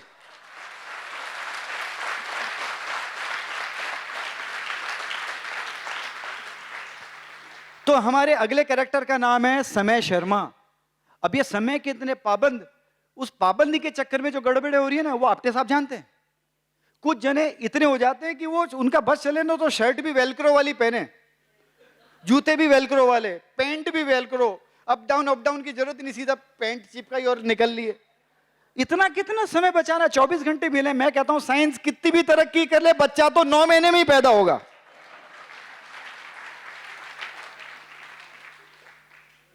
क्यों जरूरत है इतना हड़बड़ी खाने की? तो अब सुनिए कहानी समय शर्मा की। अब बात करेंगे उस सज्जन की जो समय की कीमत जताते थे। Time is money, money is time, ये सबको समझाते थे। समय के इतने पाबंद कि लोग घड़ियां मिलाते थे। ये 10:05 ये गई शर्मा जी की गाड़ी। समय के इतने पाबंद कि लोग घड़ियां मिलाते थे। घंटों मिनटों की तो बात तो छोड़ो, 1-1 सेकंड बचाते थे। जल्दी जल्दी के इस चक्कर में, अब घर वाले जानते हैं उनकी ये बात, जल्दी जल्दी के इस चक्कर में अक्सर हड़बड़ाहट में रहते थे। कभी टेबल से टकराते थे, कभी गेट से भिड़ जाते थे। एक दिन वो भी मचल गए, बाथरूम में फिसल गए। एक सुंदर सी बीवी और एक प्यारा सा बच्चा था। हमने पूछा क्या हुआ? ओके, तो ये 4 टॉपिक कंप्लीट, लास्ट टॉपिक पर आते हैं। Thank you so much. Exercise पे बात नहीं करें तो चैप्टर ही कंप्लीट नहीं होगा हेल्थ का, क्योंकि सिर्फ खाने पीने से बॉडी नहीं बनती। मैंने पहले ही बोला था, सिर्फ खा खा के बॉडी फिट करना पॉसिबल नहीं है। अब एक्सरसाइज में हमारे जो सो कॉल्ड ट्रेनर हैं वो इतने एग्रेसिव हैं, जिसको जो आती है वो उसी को प्रमोट करता है। आप जुम्बा वाले से पूछो सर योगा कर लूं क्या? अरे बिल्कुल ही बेकार है, सीनियर सिटीजन का वर्कआउट है। अच्छा तो क्या करूं? जुम्बा करो। और जुम्बा वाले के पास जाते, जुम्बा वाले को बोलते हैं सर जिम कर लूं। अरे बिल्कुल बेकार है, मसल खराब हो जाएगी, जवानी में बूढ़े जैसे दिखोगे। बेचारा एक विंडो शॉपिंग करता हुआ एक हिंदुस्तान का आम इंसान समझ ही नहीं पाता मैं सोचूं किसको। अच्छा, जिसने भी जिस वर्कआउट को निभाया है वो उसमें अच्छा पता क्यों दिख रहा है? इस वजह से दिख रहा है। पहले एक्सरसाइज चुनी किन बातों पे जाती है वो देखिए। सबसे पहले एज। आपकी जानकारी के लिए श्रीकांत जी, जितने डीमेट अकाउंट कोविड के पहले थे उससे कई गुना अभी रिसेंट में खुल गए। और आश्चर्यजनक बात यह आपको बता देता हूं एज ए डॉक्टर, क्योंकि हमारे तक ये बातें हैं। 10वीं 11वीं 12वीं मतलब 16 17 साल के बच्चों को शेयर मार्केट में इन्वॉल्व कर रहे हैं उनके पेरेंट्स। अरे मतलब आपके जीवन में कमियां रही तो क्या पूरी भड़ास बच्चे में ही उतारोगे क्या? यदि आपके आपके बच्चे को ग्रो करना है, हालांकि तो पेरेंटिंग का टॉपिक है, मेरा टॉपिक नहीं है, पर एक वन लाइनर यदि मैं आपको बताऊं, बच्चे को वो करने दीजिए जिसके लिए वो बना है। क्रिकेटर को तो आप बैडमिंटन खिला रहे हो, बैडमिंटन को सीए करवा रहे हो, सीए वाले को बोल रहे हो फुटबॉल खेल, फुटबॉल खेलने वाले को बोलते हो तू टेबल टेनिस खेल, टेबल टेनिस वाले को बोलते हो तू तो तीरंदाजी में जा, उसमें बहुत पैसा है, इसको बोलते हो तू क्रिकेटर बन। कुछ भी नहीं बनेगा, अफलातून बनेगा लास्ट में वो। Jack of all trade master of none. इतनी कम उम्र के अंदर इतना लोड, उनका बस चले तो पैदा होती बल्ला पकड़ा दे उसको। फिर क्या मैसेज लिया आपने ऐसी मूवीज का जो आप लोगों के लिए बनाई जाती है खाली बस उसी वक्त 3 घंटे के लिए? ये 3 घंटे का जो इमोशनल आप जो बिहेव करते हैं, ये इसको परमानेंटली करिए। मैं कई बार देखता हूं जब किसी की लोग जाते हैं फ्यूनरल में, तब ऐसी बातें मैं भी सुनता हूं, काई लेर गया, सब तो अठी रह गयो, बेकार है, काई पैसे हो, क्या हाय पैसा, क्या जरूरत है इतना कमाने की। और जैसे ही कैंपस से बाहर आए, भाई जी पेमेंट को नहीं आए हो, ले अभी तो छोड़ा भी नहीं जगह, बाहर आते ही चालू हो गए। तो समझते हुए चलिए, वर्कआउट शुरू किया जाता है पहले एज, हर एज पे वर्कआउट अलग है। एक्सपर्ट्स की राय लीजिए, अपने अपने फैमिली डॉक्टर से पूछिए। हम लोग 600 से ज्यादा हैं सिटी के अंदर, अरे किसी पे तो विश्वास करिए। फिर आता है वेट, किसी का वजन 90 किलो और उसे बोल रहे सीढ़ियां चढ़, उसके बेचारे के घुटने कल खत्म हुए आज खत्म हो जाएंगे। और फिर यहां पे आप बड़ा प्राउडली तालियां बजवा रहे हो एक TKR स्पेशलिस्ट के लिए कि नी ट्रांसप्लांट के अंदर बहुत तरक्की पर है हमारा सूरत, डॉक्टर साहब ने बहुत बढ़िया रोबोटिक मशीन डाली है। अरे रोबोटिक मशीन डाल के क्या गर्व महसूस करना, गर्व तो इस बात पे होना चाहिए कि घुटने रिपेयर करने की जरूरत ही ना पड़े। फिर तीसरा नंबर पे आता है डिजीज। जिन लोगों की भी किडनी और हार्ट की प्रॉब्लम्स हैं, उन्हें अपने एक्सपर्ट से राय लेके मैदान में उतरना चाहिए। सीधा ऐसा नहीं कि डॉक्टर पाराशर ने स्टेज से बोल दिया कल तो दौड़ लगानी हो 5 किलोमीटर चालू, ऐसा नहीं होता है, बिल्कुल मत करिएगा। फिर उसके बाद आता है सीजन। तो ये फिटनेस कैलेंडर है, यदि आपको पसंद आए तो फिर आप हौसला अफजाई करिएगा। नवंबर, दिसंबर, जनवरी, फरवरी, ये कौन से महीने हैं? सर्दी के। इस समय आउटडोर एक्टिविटी करनी चाहिए, morning walk, cycling, jogging, volleyball, basketball, football, outdoor activity. March, April, मई, जून, ये कौन से महीने हैं? गर्मी के। स्विमिंग, आप तापी के किनारे बसा हुआ शहर हमारा, ये स्विमिंग का सबसे बेस्ट टाइमिंग है, सीखना चाहिए। और आजकल तो जिस तरीके से प्राकृतिक आपदाएं आ रही है पानी वाली, मैं कहता हूं स्विमिंग सबको आनी चाहिए। अरे NDRF की टीम तो आएगी तब आएगी, खुद तो बचाओ पहले, क्योंकि हमारा देश बड़ा नहीं है, बड़े में भी सबसे बड़ा है। कितना कर लेगा प्रशासन? तो यकीन मानिए इस तरीके से आगे बढ़ते हैं तो आप सीजन का भी फोकस करें। फिर उसके बाद आता है जुलाई, अगस्त, सितंबर, अक्टूबर, रेनी सीजन। अब रेनी सीजन में मैं आप लोगों को बोलूं कि मॉर्निंग वॉक करिए, ये एडवाइस फिजिबल नहीं है, आप स्लिप हो जाओगे, लग जाएगी। ये टाइमिंग होता है योगा का, एरोबिक्स का, या कोई भी वर्कआउट जो इंडोर आप कर सके। साल के 3 फ्रूट खाइए और तीनों का आनंद लीजिए। और ये सबसे बड़ा फैक्टर है जो आपको चुनना चाहिए। हम ट्रेनर पे डिपेंडेंट हो ही इसीलिए जाते हैं क्योंकि हम ऐसी बातें करते हैं कि वो सब लोग जुम्बा कर रहे हैं तो मैं भी जुम्बा करूं, वो सब लोग कर रहे हैं तो मैं भी ये करूं, उसका रिजल्ट बहुत अच्छा आया। अरे गलत, आप वो करिए जो आपके दिल से निकले। हर एक्सरसाइज के फायदे हैं, हर एक्सरसाइज के नुकसान भी हैं। आपके ऊपर कौन सी सूट करेगी ये आपको आपके एक्सपर्ट बताएंगे, आपके डॉक्टर बताएंगे। और ऐसे शहर में बहुत अच्छे लोग हैं जो आपके हिसाब से आपको गाइड करेंगे, आपको ये करना चाहिए। पर उसमें ये फैक्टर बहुत इंपॉर्टेंट है, लास्ट वाला, पर्सनल इंटरेस्ट। क्योंकि जब बिना रुचि के आप कोई एक्सरसाइज करते हैं तो आप हमेशा घड़ियां ही देखते रहते हैं, मैं कब जाऊं, ये कब बैच खत्म हो तो मैं भागूं, ये सर तो बहुत ही बेकार एक्सरसाइज कराता है। सर क्या कराता बेचारा, वो तो अपनी ड्यूटी कर रहा है, चुना किसने? आपने। अपनी बच्चिया को खराब बता रहे हो आप। ये चीज गलत है। वेट, अब सबसे इंपॉर्टेंट मेरा लास्ट टॉपिक, ये बहुत जरूरी है। एक व्यक्ति के पास 4 चीजें हो गई, अपना फूड हो गया, पानी हो गया, मेंटल हेल्थ हो गई, एक्सरसाइज हो गई, ओके। पर अब इन चारों को अच्छा आपने मेंटेन कर लिया। अब एक इकलौता फैक्टर ऐसा है जिन चारों पे पानी फेरता है, बहुत जरूरी है, वो है वेट। इंडियन सिनेरियो में यदि बात करें तो हम यहां पे बैठ के 5 फुट 6 फुट 2 इंच हाइट वाले mister big B Amitabh Bachchan की बात नहीं करेंगे। हम 5 फुट 9 इंच 10 इंच वाली दीपिका पादुकोण की बात नहीं करेंगे। हम एक एवरेज इंडियन की बात करेंगे जिनकी औसतन हाइट महिलाओं की होती है 5 फुट से 5 फुट 4 इंच, और एवरेज पुरुषों की हाइट होती है 5 फुट 4 इंच से 5 फुट 8 इंच। हम उनकी बात कर रहे हैं। तो ध्यान में रखिए, चारों फैक्टर आपके करेक्ट है। खाना भी अच्छा है, पीना भी अच्छा है, मेंटल हेल्थ भी अच्छी है, पर वजन यदि आप 15-15 किलो बढ़ा के रख रहे हो तो ये सेगमेंट उन्हीं लोगों के लिए है जो ये दावे ठोकते रहते हैं मैं रोज एक्सरसाइज करता हूं, पर उनकी बॉडी में झलकता नहीं कि रोज एक्सरसाइज करते हैं। ऐसे कितने ही चेहरे आपको दिखेंगे जो रोज कैनाल रोड पे दावे के साथ बोले जाते हैं कि मैं ये एक्सरसाइज करता हूं, मैं 5 किलोमीटर घूमता हूं, मैं 10 किलोमीटर घूमता हूं, पेट इतना बाहर। फिर आप भी है ना ऐसे ही देख रहे हो तो ये मजाक कर रहे हैं, झूठ बोल रहे हैं। क्यों? क्योंकि वेट पे उन्होंने फोकस ही नहीं किया। और वेट पे फोकस करना क्या जरूरी है ये आपको समझना भी बहुत जरूरी है। एक व्यक्ति के पास 3 BHK फ्लैट और एक व्यक्ति के पास फार्म हाउस, प्लीज। एक व्यक्ति के पास फार्म हाउस, सर्वेंट दोनों को एक एक ही मिला है। सर्वेंट दोनों को एक एक ही मिला है। आप बताइए मेंटेनेंस किसका अच्छा रहेगा, फ्लैट का कि फार्म हाउस का?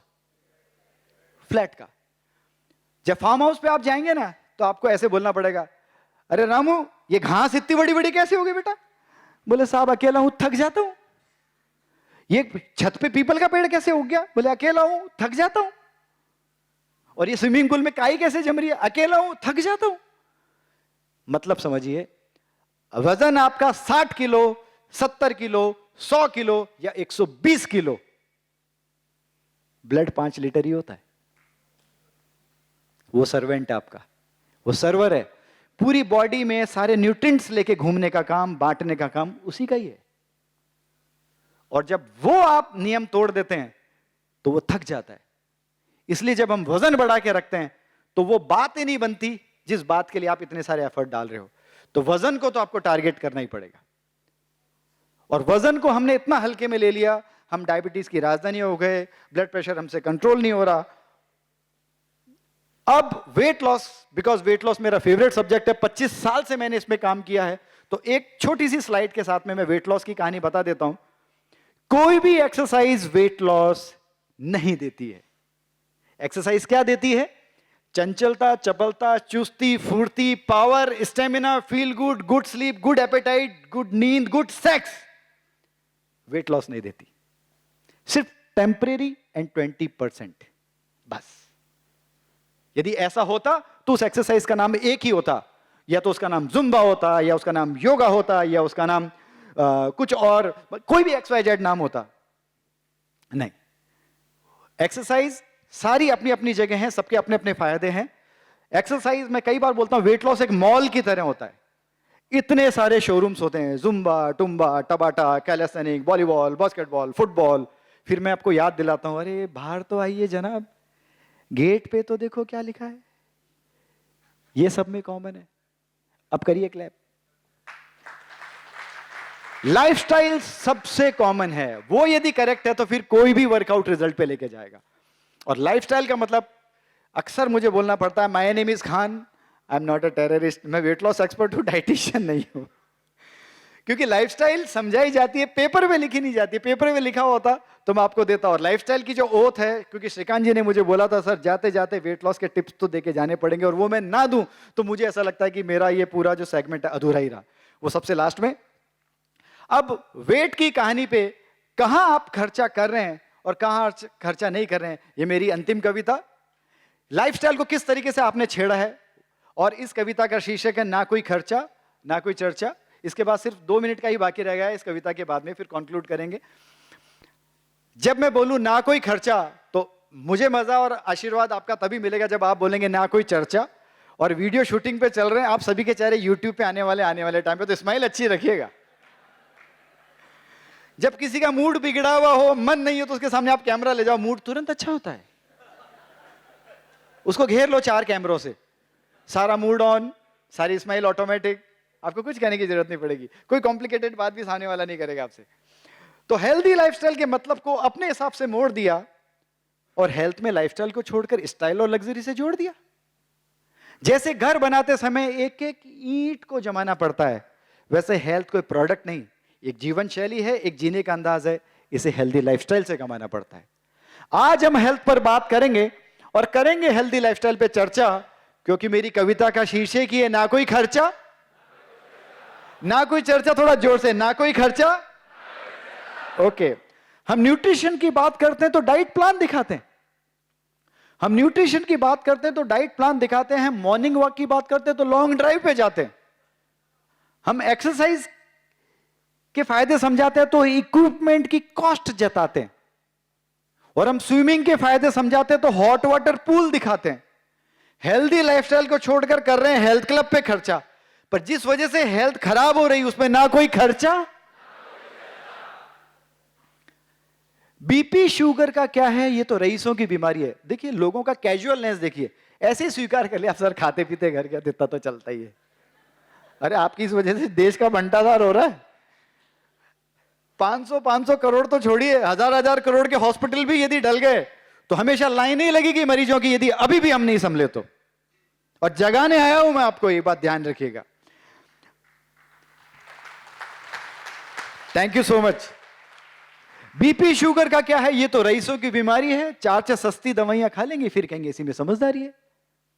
अरे अगले 20-30 सालों का ख्याल तो करो, अगले 20-30 सालों का ख्याल तो करो, फिर करो टोटल खर्चा। पर जिस वजन की वजह से बीपी शुगर है उस पे ना कोई खर्चा। घुटना दुखे या घिसे, नी ट्रांसप्लांट करवा लेंगे। घुटना दुखे या घिसे, नी ट्रांसप्लांट करवा लेंगे। पैकेज यदि महंगा लगा तो मेडिक्लेम टॉपअप करवा लेंगे। और क्या बोलते हैं, 2.5 लाख रुपया ला गया जज यार ठीक हो, डॉक्टर ने तो कुछ किया ही नहीं। सॉरी टू से, मैं भी राजस्थान से ताल्लुक रखता हूं, मारवाड़ीज के अक्सर डॉक्टर लोग बोलते हैं यार तुम्हारे मारवाड़ी भाई लोग क्रेडिट कभी नहीं देते हैं। मतलब मैंने कहा कैसे, बोले जब भी बोलते हैं तो बोलते पैसे नहीं ठीक किया। बोले 3 लाख रुपया ला गया जज यार ठीक हो, तो हमने कुछ नहीं किया क्या? तो आप समझते हुए चलिए। और हमारे इस नी ट्रांसप्लांट वाले ऑपरेशन ने एक डॉक्टर साहब को इतना ऊंचा तरक्की दी, इतनी ऊंची तरक्की दी है, लैम्बोर्गिनी आ गई शहर में। लैम्बोर्गिनी 2 ही है पूरे सूरत में, व्यक्तिगत टिप्पणी नहीं करूंगा, बस लैम्बोर्गिनी ध्यान रखिए। घुटना दुख या घिसे, नी ट्रांसप्लांट करवा लेंगे। पैकेज यदि महंगा लगा तो मेडिक्लेम टॉपअप करवा लेंगे। अरे माना घुटना बदल गया, अरे माना घुटना बदल गया, पर हो गया कितना खर्चा। पर जिस वजन की वजह से घुटना बदला उस पे ना कोई खर्चा ना कोई चर्चा। अब सूरत के फूड कल्चर को टारगेट नहीं करे तो कविता ही अधूरी है। जो मन करे खा जाते हो, जो मन करे पी जाते हो। पीछे से कोई भाई साहब बहुत खुश हुए। जो मन करे खा जाते हो, जो मन करे पी जाते हो, वजन इतना बढ़ाते हो, फिर करते हो बैरेटिक सर्जरी पे चर्चा। श्रीकांत जी एक प्रोग्राम बैरेटिक सर्जरी पे कराओ, बहुत बढ़िया प्रोग्राम है। अरे बैरेटिक सर्जरी की नौबत क्यों आ रही है वो तो समझो। जो मन करे खा जाते हो, जो मन करे पी जाते हो, वजन इतना बढ़ाते हो, फिर करते हो बैरेटिक सर्जरी पे चर्चा। पर जिस वजन की वजह से बैरेटिक सर्जरी हो रही है उस पे ना कोई खर्चा। डेंटिस्ट है यहां पे कोई, या डेंटिस्ट के पापा मम्मी है कोई? आप हैं, एक बार खड़े हो जाएंगे प्लीज। कौन है आपके घर में डेंटिस्ट? आप ही हैं, तो क्या नाम है आपका? वाइफ है, नाम क्या है उनका? अच्छा आपकी लड़की, ओके ओके ओके, बैठिए, थैंक यू सो मच। ये आपकी बेटी के लिए जब फ्री में डेंटल एडवाइस मिल रही तो आप गप्पों में मशगूल हो गए। जब फ्री में डेंटल एडवाइस मिल रही तो आप गप्पों में मशगूल हो गए। जब कॉस्मेटिक डेंटिस्ट्री की कॉस्ट पता चली तो बोलते हैं डॉक्टर साहब बड़े महंगे हो गए। सीधे दांत ही उखड़वा लेंगे, सीधे दांत ही उखड़वा लेंगे। कौन करे रूट कैनाल पे खर्चा? पर जिस वजह से दांत खराब हो रहे उसमें ना कोई खर्चा। आपको बता तो दिया, ब्रश करो, कुल्ला करो, बात खत्म। डेंटिस्ट से दूर रहने का उपाय, लास्ट बंद कविता का, क्योंकि ये कंफ्यूजन क्रिएट ही नहीं होना चाहिए एक्सरसाइज को लेके। योगा दे फ्लेक्सिबिलिटी, जिम दे पावर। योगा दे फ्लेक्सिबिलिटी, जिम दे पावर, और कार्डियक एक्सरसाइज रखे आपका फिट हार्ट। यदि आप सही मायने में कोई एक्सरसाइज सुनना चाहते हैं, मुझसे चाहते हैं सर आपका अप्रूवल किस पर है, तो सबसे सुंदर सस्ती एक्सरसाइज का नाम है वॉक, पर you can not walk when you talk. ये जो वॉक होती है ना, मैं बताता हूं, 2-3 स्पीड डेमो देना बहुत जरूरी, नहीं तो मजा ही नहीं आएगा मुझे भी।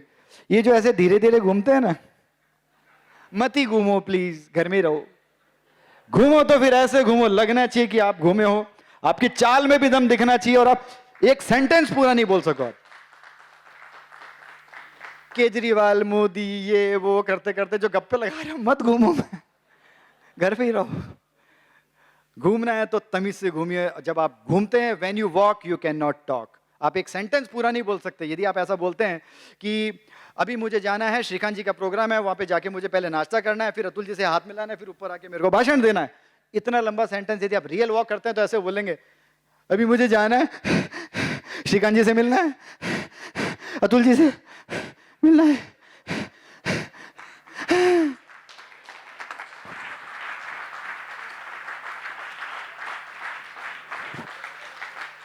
योगा दे फ्लेक्सिबिलिटी, जिम दे पावर और कार्डियक एक्सरसाइज रखे आपका fit heart, permanent weight loss देती हेल्दी लाइफस्टाइल और टेम्परेरी देते डाइट चार्ट।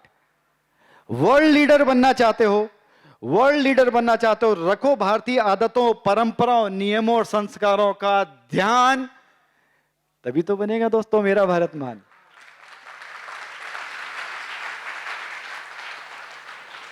विद्या विद्यालय स्वास्थ्य और अस्पताल की सही मायने में हम कीमत तभी जान पाएंगे जब प्रशासन पर उंगली उठाने से पहले खुद की जिम्मेदारी निभाएंगे। शुरुआत हमेशा खुद से होती, शुरुआत हमेशा खुद से होती, ये गांठ बांध लो दिल पर, ये भूले तो याद दिलाने फिर से आएंगे doctor Parashar. Thank you so much.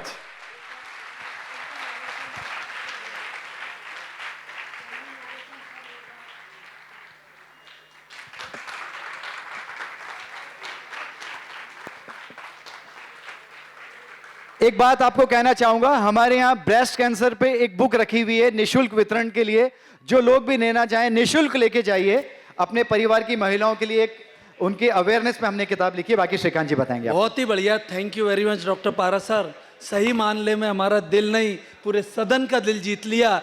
Thank you very much. इनके बारे में सुना बहुत था, आज फिजिकल महसूस किया।